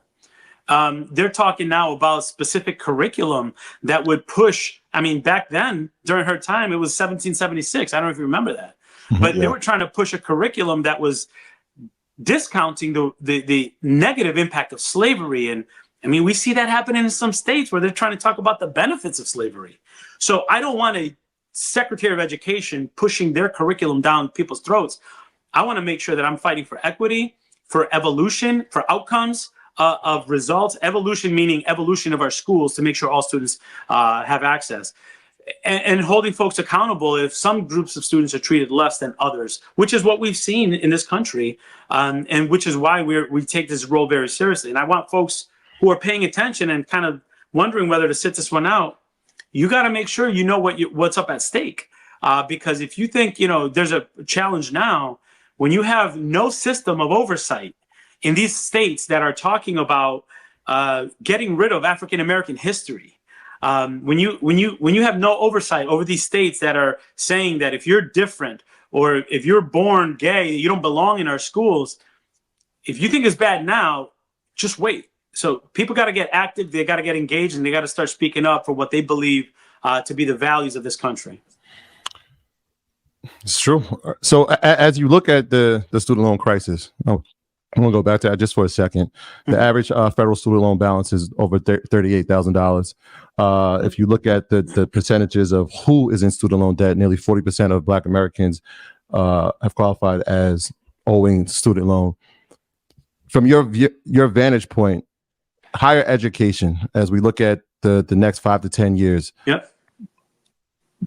Obviously, how do we make it more affordable? And B, I guess part two to it is this the route for the future? Right? Is this something systemically that is sustainable for the next 10 to 20 years as we see college tuitions going up, less people being able to afford? Yeah. We see the highs in entrepreneurship.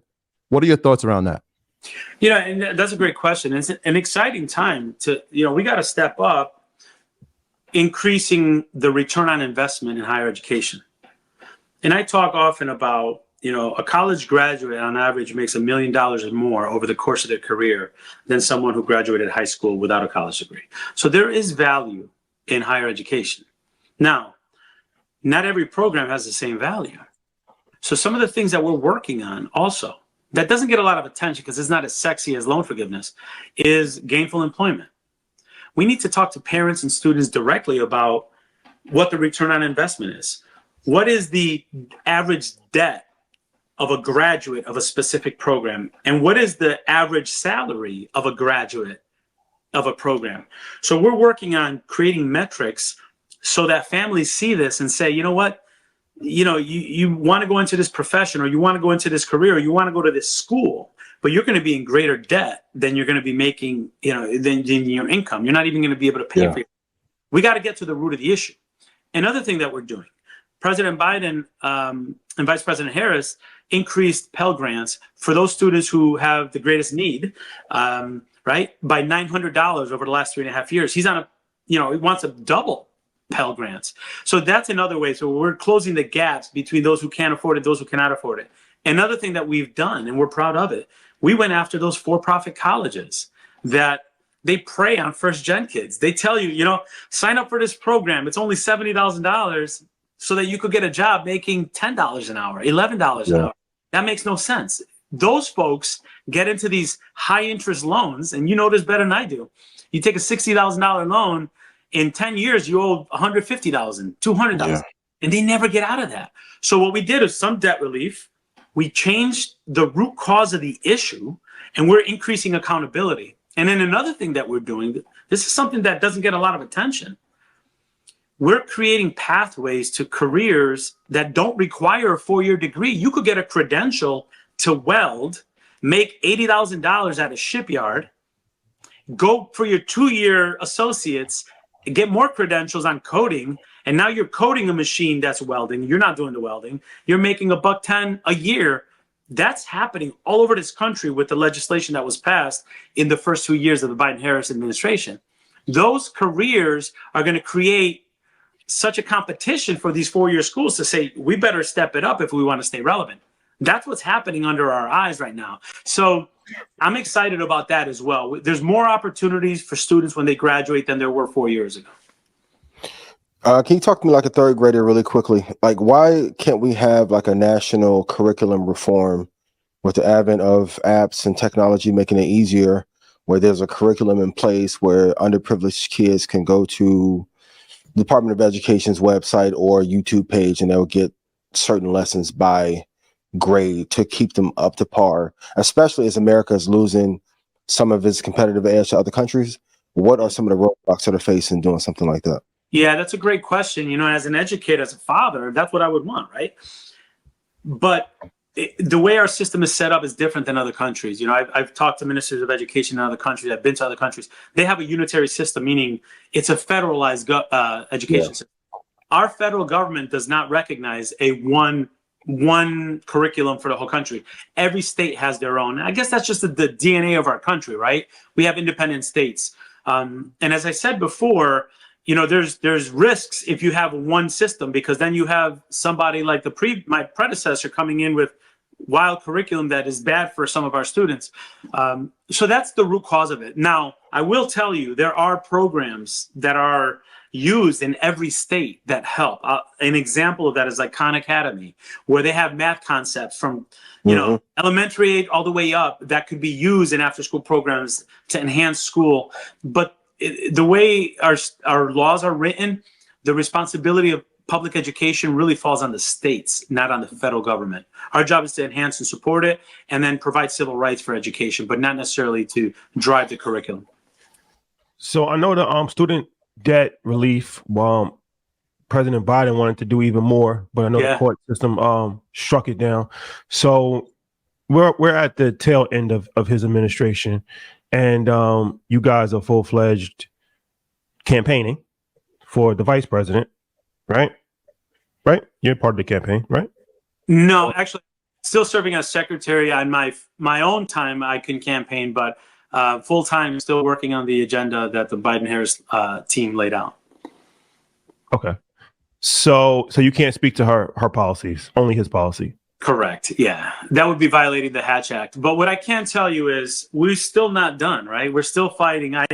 We've been sued by Republican colleagues to stop the another thing that I didn't mention before when you talked about the cost of college, we introduced the SAVE plan, which is a affordable income-driven repayment plan, meaning you only pay what you can afford so you don't go into default. Well, they tried to block that in the courts. So we're fighting in the courts to keep these. And we're also proposing we haven't put it out there officially yet, but we're working on that, a plan that would take in 30 million people for debt relief. The plan that we had 2-3 years ago was I think it was 40. The Supreme Court shut that down. So we're taking a different pathway to try to get to more debt relief.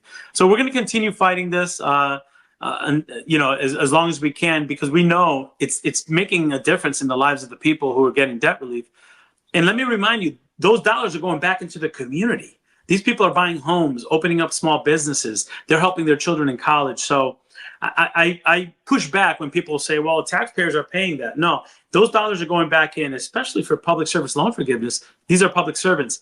These same people, some of these Congress people have gotten debt relief themselves, but they're trying to block it for their own people. And they're not complaining when we're bailing out the airline industry or the auto industry or the billionaire banks. They're not complaining, but they're complaining when it's working class people. So we're going to keep fighting. As long as I'm Secretary of Education, we're going to fight to make sure that we're providing more debt relief, but also a pathway to repayment that's manageable for the borrowers. So how debt relief is important. Obviously, you're obviously very aggressive on wanting to get as many people as possible involved, but it is a revolving door if colleges can continue to keep trapping people with the rate of college tuition inflation is twice what regular inflation is. Like you said, there's a lot of degrees that don't pan out. Right. They're preying on uneducated people when they're coming in as children, right? So at what point is federal, I guess, regulation or crackdown, oversight? Like we see it with corporations, we see it with tech companies, they bring them in. At what point do colleges really get scrutinized and some level of federal crackdown for their just gauging and really predatory lending that they've been able to kind of just get away with for 50 years? Yeah, no, that's a great question. I think that's where, if you look at our record, again, debt forgiveness gets a lot of attention, but we've gone after these colleges, the for-profits in particular, and we've shut a lot of them down. We've forgiven debt to those students that they've taken advantage of. We've made it harder for them to stay alive. A lot of them shut down. A lot of these ITT, for example, Corinthian College. Yeah. They were preying on folks. They're done. They're no longer in existence because of the work that we've done. So we are doing that. And even not just the for-profits, but we believe gainful employment, the thing that I explained before, the return on investment, transparency, we're making that through a regulatory process, we're making that a reality where colleges now have to send us that information. Because we need people to realize, you can't be signing up for a program and paying $150,000 for an education that's going to get you a job making $30,000 a year. It just doesn't make sense. So we're holding folks accountable to that. And these are all new regulations that never existed before. We provided over $14 billion in debt relief to students that were taken advantage of by these for-profit colleges, these predatory schools. We're holding our servicers more accountable too. I withheld over $9 million from servicers because they were providing a poor service to our customers, many of whom are first-gen kids who are just trying to make it, you know what I'm saying? And they've taken advantage of. So we're tightening up the grip more through the regulatory process. They're trying to block us still. Even on those things, they're trying to block us. But we recognize that if we don't do anything, the system is going to keep, getting worse. And we do have regulatory processes. We have debt forgiveness. And we also have options for students that don't require a 4-year degree to be sustainable and to make a living and to support a family. One of the things that we've seen when we talk about education reform, big topic is artificial intelligence. Yeah. New York City, we've seen ban ChatGPT. I wonder, as the Secretary of Education, what your thoughts are around artificial intelligence and its place, or maybe it's not its place, in public education. Yeah, I have two teenagers. I have an 18-year-old and my son just turned 20. And whether we like it or not, it's here. And it's either we have a say in how it's rolled out, or we just deal with the consequences of how it rolls out without our say. That's the bottom line. And I'm going to go back 20 years when the internet first came out, right? There were no guardrails on the internet. Sadly, we saw a lot of negative things as a result of that. 10 years ago, social media blew up for teenagers. There were no guardrails. Yeah. And what happened? We have a youth mental health crisis. So now we're at the third, hopefully we learn from our mistakes. We are at the explosion of artificial intelligence. It's my expectation that we put in guardrails to make sure that when it's done to help and give our students a leg up, because we're competing with Russia, we're competing with China. So it's kind of naive to think that they're going to put it away for 10 years until it's not going to happen. We need to create the guardrails. We need to have our hand in it to make sure that our kids can compete globally, but also protect them. Just like, I told my own children, I said, the social media explosion without guardrails is like what tobacco industry did, 40 years ago, where there were no warnings, there were no safeguards to protect children. And, thankfully now there's less students smoking than there were maybe 20 years ago, but they're doing other things.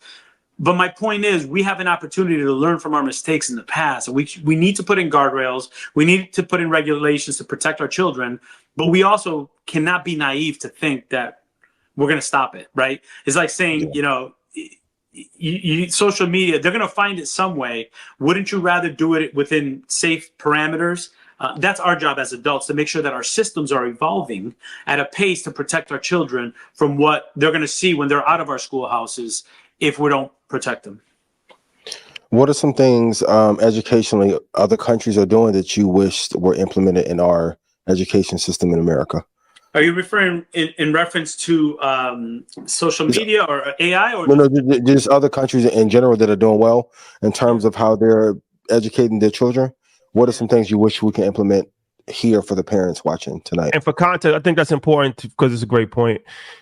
We are, I think, 18th place in the world when it comes to education from, I think, New York Times put it. So it's disturbing, right? Yeah. Where we are supposed to be the leader in the world, but you can't be the leader too long if you're in 18th place, right? That's not a recipe. So yeah, I guess, you as somebody that I'm sure you're aware of other entities, countries around the world. Yeah. Have you taken a global look at this? Absolutely. So let me just contextualize it a little bit. We are not where we need to be in K-12 education. I think that ranking 18 is high. I think, as a matter of fact, we're lower in math. We have to do better.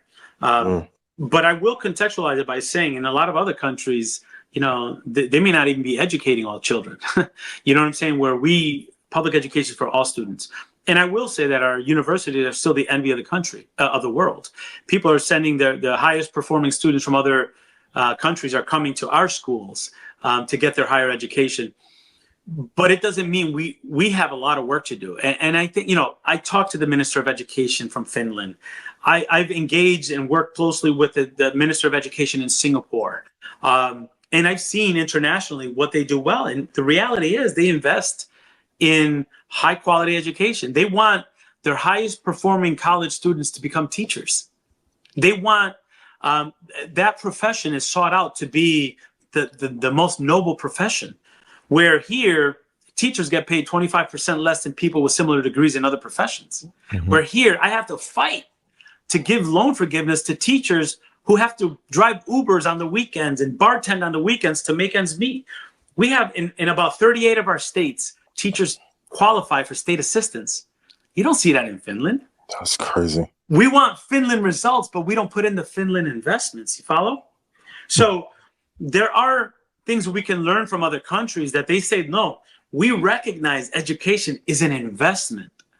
And we have in our country, someone running for president saying, we don't need a Department of Education. See the difference? We're over there, they say, education is that's how our country grows. Here, they're saying, we don't need it. So, there's a cultural, there's a big shift in belief in education being the foundation of a country's growth in many places. Here, President Biden, Vice President Harris get it. But we have in many places where public educators and public education is kind of given the scraps, and then they wonder why our students are underperforming. You know, I put forward a budget every year, and if you look at my Republican friends in Congress, they want to cut it.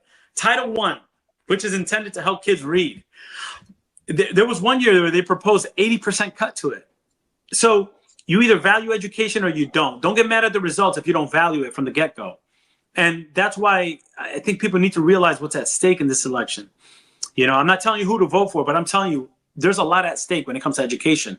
So to sum it up, to respond to that question, there's an expectation in other countries that we invest in our schools and providing students with an education, and even higher education in many places is free, right? So here I'm struggling to try to make community colleges free for everybody. You know, the president put forward a plan and it was some Democrats voted against it. Like, we got to do better recognizing education is an investment in our country. For sure. Well, we want to thank you for your time. Any departing words that you would like to leave the audience with? Look, I think, you know, the message that I want to leave is, like I said before, I'm a product of public schools. I advise the president and the vice president of the United States. I grew up as a first generation college kid where, you know, a betting man wouldn't bet on me. That's the power of public schools. So I think we need to recognize that all students should be given an opportunity, and we should be fighting complacency in education as much as we fought COVID 4 years ago. There's so much at stake, and I want people to be informed when they're going out there to make a decision on who they want to lead their country or their community. Just be informed about what they think about education, and are they investing in education, or are they just complaining when they don't get the results they want because they didn't invest? And I think, you know, education is the best investment you can make in yourself and in your community. Thanks for your time, guys. Appreciate you. Thank you, brother. I appreciate you. Take care, guys.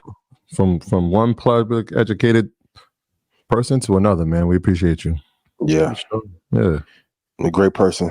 Love his energy. He was incredibly kind to us. Yeah. And It's international.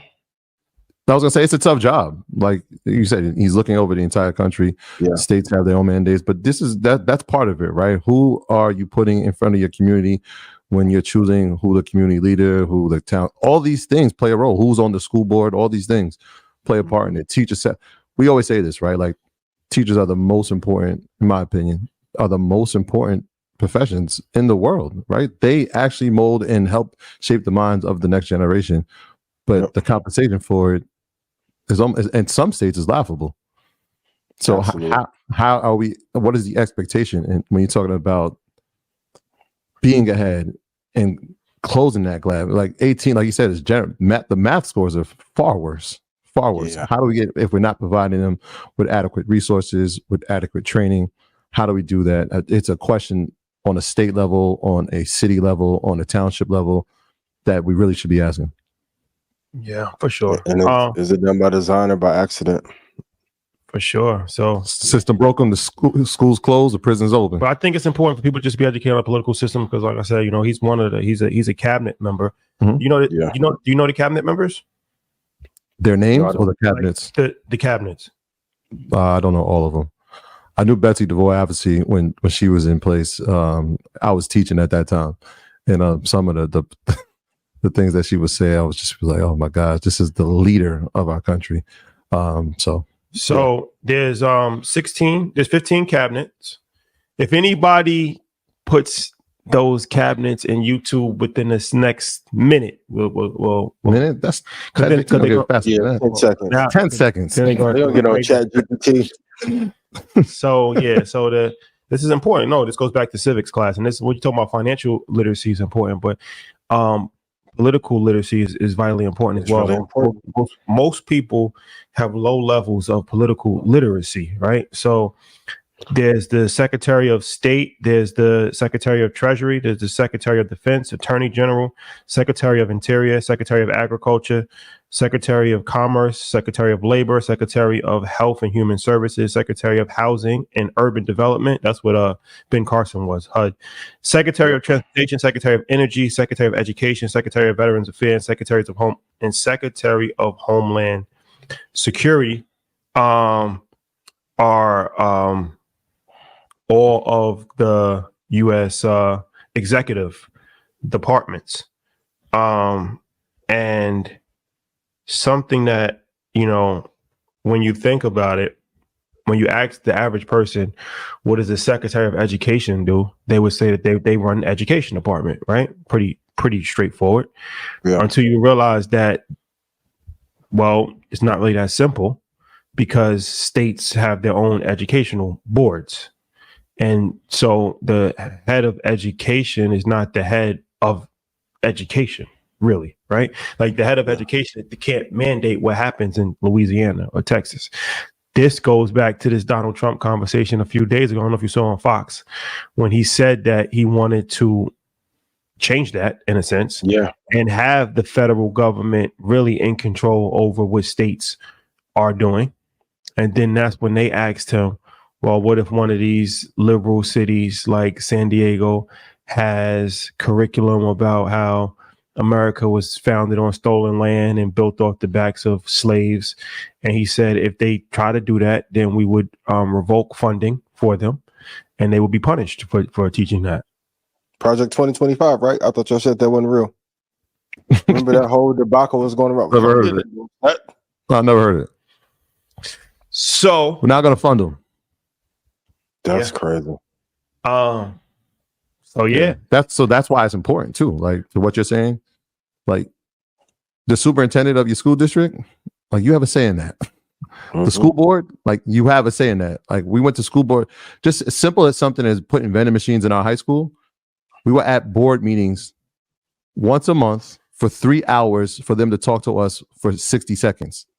Yep. There were 6 people in attendance every month. 6 people, not including the non-board members. There'd be 6 people, me, Ab, Dom, shout out to Dom, are sitting there waiting for our 60 seconds. Nobody goes to them, but then we will have complaints about the things that happen inside our schools. No, we got to get on the school board. We gotta start taking more initiative into the things that are going to affect us. Yeah. I digress. And for everyone who's watching, don't feel bad if you don't know some of these titles. I truly believe a lot of times that the positions that are most important are not advertised and told to us so we can be taken advantage of. There's a whole different, like, we got the investing part down. Like you said, the political literacy needs to be there before we get that. World government, there's other things we have to now move and matriculate to, since we've been able to get the retail investing part down. There's other areas that we need to have impact in. for sure.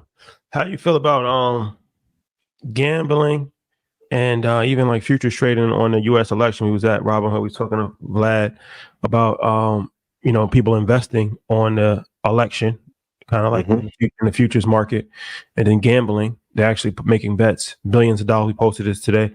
Billions of dollars being waged on outright election. There's different prop bets too. Who's going to win which state? It's just like fantasy football. So, do you think that compromises the political system when you have people that's actually betting and having trades on who's going to be the next president? Troy, I think it's perfect time for you to talk about what we were talking about earlier. If it's a few people who are trying to swing the poll in a bet to do so. So if I can't engineer an election, but I have capital to swing the betting market or the futures market one particular way, which will then get placed on social media and make people think, well, this candidate is in the lead, so it's not a reason for you to even vote for the other candidate. Could be tricky. Yeah, it could be very tricky. It definitely plays on the public perception. We were sitting down, we were talking about poly market at the time, and I think it was the poll kind of switched. It was like 62% for Trump and 38% for Vice President Harris, and it was interesting. I'm like, wow, that sounds like pretty drastic to what some of these polls, and you can believe any poll you want, whatever, that are a lot closer, right? It's like 51, 40, like all those polls, the traditional polls say something different. But like in business, we know, like, especially investing, we talk follow the money, right? Like you want to know follow where the money's going. And then you take a deeper dive inside of it and you look at what actually transpired in this particular instance, where you have 4 accounts deposit $30 million Yes. into a position, right? So if the pot was 3 million and you put 30 million in there, now you got 30. You've now swayed the percentages. In fact, if you look at the poly market prior to October 6th, it looked a lot different, right? Like I think they had Harris ahead 51 to 49 or whatever it was. It was closer, and then boom, in a day, you got a $30 million placement that goes to 62 to 38. Now that's the first part of it. The next part of it is now we had to get this out to the public to see it. So the first place we look is social media, and who's the first person that puts it up? The guy who owns X. He makes breaking news, and now so he has 206 million followers on there. That gets spread out. It came to us. In fact, by the time we had left the conversation that night, it was like, oh wait, look at this, look at this, look at this. Until yesterday, I think last night, and it was in Times Square. Now the poll's in Times Square. So imagine the public perception that gets shaped around that. And when we talk about, I know, Shadi, you talk about propaganda a lot, and sometimes that's how they shape narrative in minds. Like you're watching it happen in real time, where like 4 people have now put a position in, and that gets sent out, and oh wait, it's over. It's over. You can't come back from 62, 30, 38. That's impossible. So I mean, it's interesting. You just, like I said, you vote for whoever you want to vote for, but just understand that these things are happening around you. Yeah, it was just interesting times we're living in, man, and we're fighting a deeper fight. And also, too, if I paid $44 billion for a media platform, it would behoove me to use it for somebody that I can get my return from. There's a bigger point. Nothing in the states are ever fair, by design. By design. This is a conversation we've had for a number of years. If we look at the people who have accumulated the largest wealth by, I guess, Forbes standards, they've all tried to have some form of media. Yep. Right. Whether it was Bezos, Zuckerberg, they all had media. Right. Yep. And then when we saw Musk acquire, we're like, wait, why would he do that?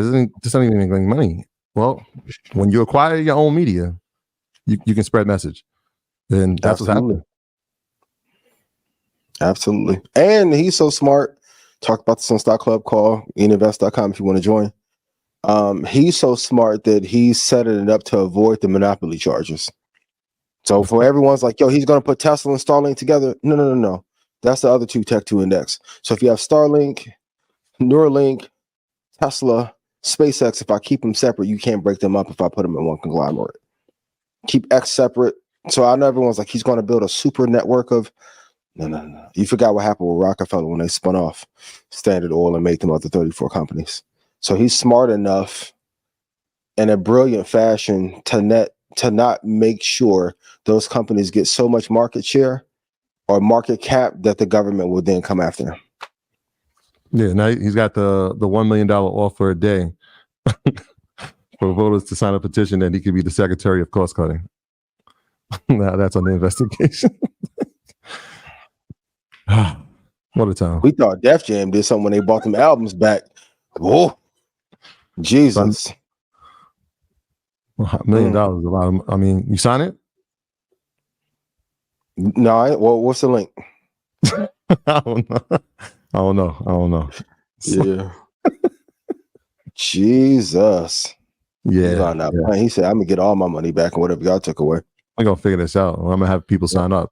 Desperate times, desperate measures, throw some money in front of some people. People gonna sign. Then get the little fine later, pay the fine off. I didn't know. What about gold hitting an all-time high? So is it time to look at precious metals? Mm-hmm. What precious metals? How much should be in your portfolio? Gold. What's the whole thing on the gold play? I think it's a good hedge. We talked about it before with Costco and they were selling. I know Keys just talked about it endlessly. It's a hedge. Bitcoin and gold right now are hedge, and I think it's also pricing in what could happen. And let's be real, in a time where equities and just the overall market is not producing a lot of great gains, there is one metal that has value and has stood the value over the test of time. So That's why I keep saying hold every great asset for a long period of time. The worry about what should I do goes away if you hold quality. I know somebody gonna ask about palladium. Forget palladium, platinum. Gold is the market maker. It is the gold standard for a reason, no pun intended. Hold for a long period of time, you'll be good. I will not buy at the high. I will not buy Bitcoin at the high. I will wait for a pullback. If you go to the 1 hour chart, you can find a way to get in when we have a precipitous decline, and you'll be okay. But hold every great asset for a 10-year period. And for those of you like, yo, I need money now, hustle harder. We got to have a real conversation. Do more. Like, as fortunate enough as we have been, you still see us work on our craft and show every day. Don't take your foot off the gas. That's when all the disruption happens. And we'll have a conversation about it one day, but we talked about PayPal earlier. What Bitcoin became and a lot of these companies have become is what PayPal set out to do. All the leaders left. Peter went his way. Reid Hoffman went his way. Elon went his way. And the company fell apart and they rested on their laurels. Keep your foot on the gas for 10 years, man. Yeah. We got platinum being sold at Costco now. Yeah. You think it'll have the same effect? Yeah, I'm just saying we saw that what it did for Costco, its stock when they were providing the gold bars. You think there'll be something similar with the addition of having platinum now available? I don't know if it'll move as much, but it definitely will happen. Speaking of gold tracks, you better pay 50 back for whatever you did. I do know that. And if you're interested in actually investing in gold on the market, there's ETF GLD. Yeah, GLD. Yep. Is a spider ETF. Nothing is better than gold. So copper, nickel, platinum. There's gold has stood the test of time and has always appreciated over the course of time. So if you're looking at that from that standpoint, I mean, even now to this day, different countries, you know, their wealth, how they value money is really relative to gold. India, for sure. You know, we was talking even in Ghana, the Ashanti Kingdom tribe, like, you know, it's like gold, like they value gold a lot. From a ruling class perspective, from a hoarding perspective, like, you know, physical, actual gold. So gold has staying power for sure. Yeah. So if there's I think it was Vice, one of these news channels at the time. It's probably still on YouTube. They took a tour of the Bank of England's gold vault. If you want to know, go like YouTube that and look at that. It's like like maybe 20-minute segment of just the importance and its role throughout history. Yep. Their reserve is. I forget about it. I think Idris Elba was actually the person leading it. Maybe it's not. It's actually Nat Geo. It's not. It's Nat Geo. Okay. Yeah. They didn't go to Fort Knox, huh? No time. The budget constraint. It was. You know what? He took a historical perspective on gold. So he starts in Africa and it's the role that it played in kingdoms in Africa. So it goes from there to present day. So I think one of the last pieces of the documentary or docuseries is him going to the Bank of England and then them telling him about the importance of gold and its history in terms of the dominance of England. Yeah. Why do you think, we've been doing the show for a while, we've all talked to a bunch of people. Why do you think, despite how easy we made it to learn to invest, and some people are still afraid or don't take action once they receive it? Well, you know, some people are just starting out too. So everybody hasn't received the information at the same time. Like there's some person that probably this might be their first time ever listening. So it's different levels of exposure. So that's important to keep in mind. And also, I think that, you know, finances are vitally important. You got to have money to invest.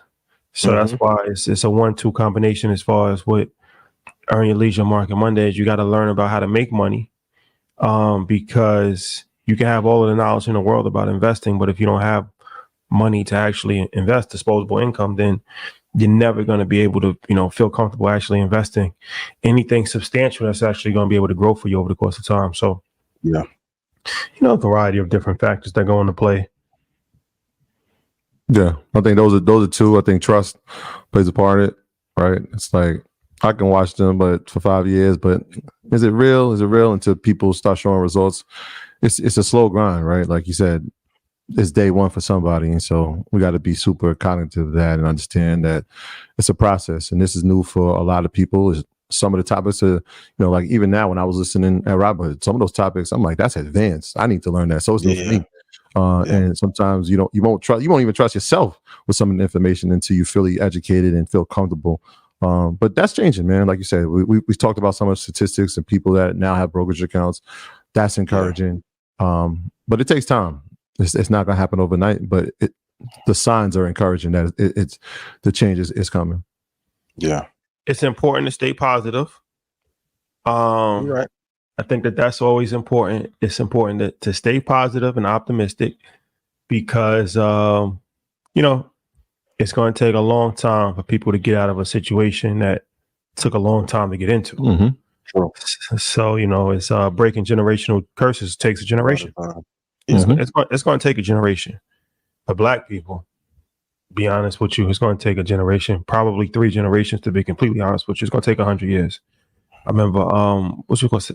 Jay Stone said that. I think he said it's going to take 100 years. He was talking about the gang epidemic. Like he's like gangs, like because it's like if your grandfather was in a gang and your best friend got killed, like it's hard to just tell somebody like you cool with this person now. Like it's going to take 3 generations. It's going to take 3 generations to fully rebirth this situation. So it's going to take 100 years, but everybody has to do their part in the meantime, to make sure that you keep the ball rolling. And that's even in Japan and Asia, like they have very long-term plans. Like they plan for 150 years in advance, where American companies plan for 6 months in advance. So got to think long-term, got to have a long-term perspective. But the future starts with the actions that you take today. Yeah. I agree 1,000%. Shout out to all of you who are taking information, applying it, running with it. I just think it's other spaces we have to go conquer. Angel investing, private equity. It's a bunch of other spaces that we need to be in. Yeah, you're absolutely right. And it took time. There's a lot of money into making sure that we're not educated in these spaces. That's a fact. That is a fact. But let's talk about some dividend stocks. And also, like I said, for people that are just learning, at some point we're gonna probably do maybe an EYL episode of like how to invest in stocks, because I think that's important. Go back to the basics every once in a while, because I think we can assume that most people that watch Market Mondays have some level of expertise in it, but some people this might be their first introduction to the stock market. So it's always good to kind of go back to the basics every once in a while and teach people on a very, very ground level the information, so they don't get intimidated by it, or they just they don't pay attention because it's so far over their head. Can we go back in the living room and do it? Oh, no. For sure. Old time sake. Old time. I'm gonna bring the director with the chair. Please. Worst videographer ever. I can say it now. Oh man, that footage. Facts. Classic stuff. Can we talk about some 8 dividend stocks? Yes. Well, which ones you want to go through first? Let's start with Chevron. Not the biggest oil and gas fan per se. But long term, I do like it. I know they've had some issues this year. I solely wouldn't get it for the dividend, but it is one that you could invest into. If it gets back to 145 or 140, I like it there. Long-term return is really good, but it's one of those stocks you're going to have to hold for a couple of years to get the best out of it. Yeah, the second one, I should probably make this the first one. When we always tell you that ad is like invest in what you already pay, like you paying bills. a company like Verizon always comes to mind, and people are like, "Well, it doesn't move. It's been trading sideways. I don't even know if it's consolidation anymore, but it does pay a dividend." So, what do you think? What's your thoughts around Verizon? I like Verizon in theory, but Verizon, one of those stocks you have to buy at a certain price. So it's 34 and below historically is where you should buy it. So from like 26 to 34 is where you should buy it. After that price, I would not touch it. But solid companies, solid management. The fundamentals are pretty strong. But yeah, you have to buy it like in a particular zone. If you can get it below that, like $22, home run, but 27 to 34 is why I like it. All right. How about Pfizer? I don't know how they mismanage this stock. I like it at $24. This is a stock club pick, all-star pick for sure. I talked about the decline of it for a long period of time. They've mismanaged some of their drugs, and once they lost the rights to Viagra, it sent their business turning. They didn't innovate fast enough, so that's the downside of them. But if I can get them at 15.46 or 23.10, I would love it at that price. Definitely not top three. They're kind of like in that AMD space where they're not the front runner in their sector, but they're still valuable. So yeah, based on price, I do like them. All right. How about UPS?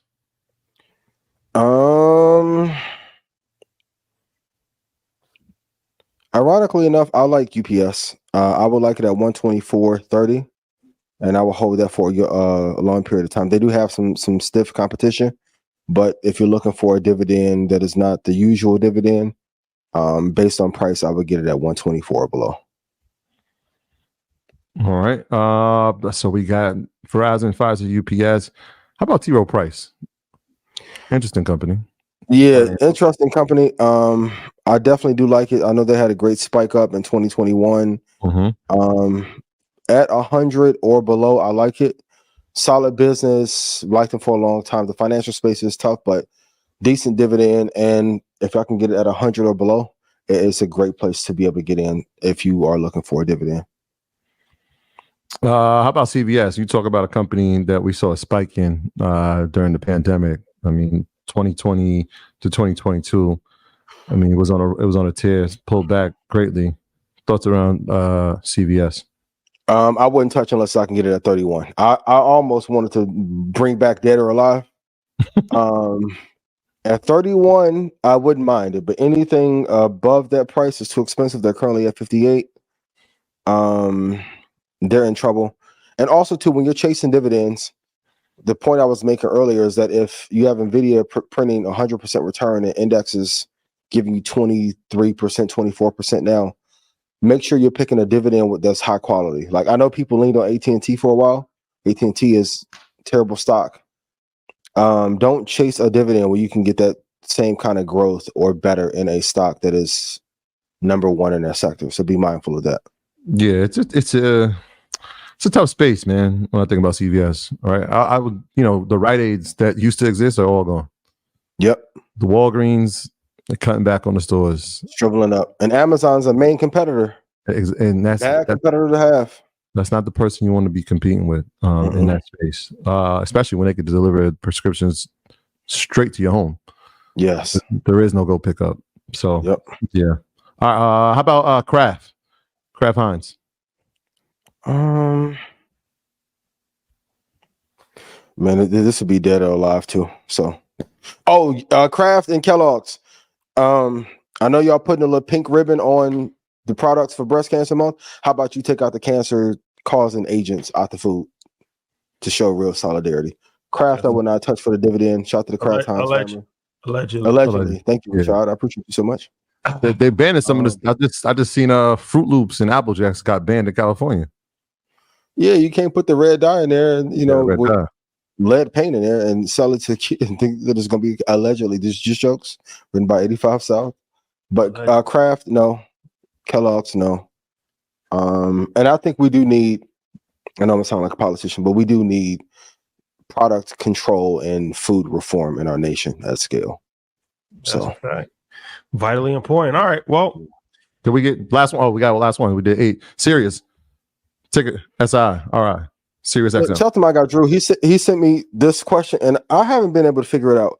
What is up with Warren Buffett in his big position in Sirius? I saw that recently. I can't figure out why. Yeah, I don't. It ain't because of Call Her Daddy. No. You know what I mean? Shout out to them. Howard Stern's still over there, right? He's got the $1 billion deal. Yeah, I don't know. And it may be one of those situations where it's going to consolidate for a while and maybe pop, but I don't see in the media space why he would invest there, but not Netflix. I've been trying to 32% stake in. Yeah, I don't know. We got to really. I don't get it.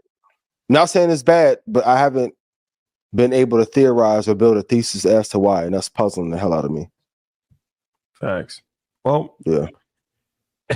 Thursday, EYL University, we're doing the options masterclass. Last opportunity, 48-hour sale. This is the first sale that we've done in 3 months for EYL University. 20% off. Enter code Market Mondays at checkout. This is for the Market Mondays community. Self-education. You heard the Secretary of Education say himself that the education that you receive is going to determine the future that you have. And it's not just formal education. Education comes in many forms. So vitally important.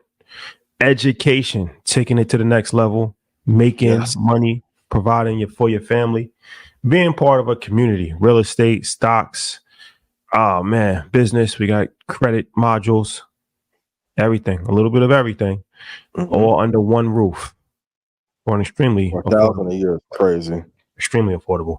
Market. I'm gonna call your parents and have them raise his price. You know what? Shout out to my dad. This weekend is his birthday. You just said that. I just thought, hey, happy birthday. He watching right now, so happy birthday.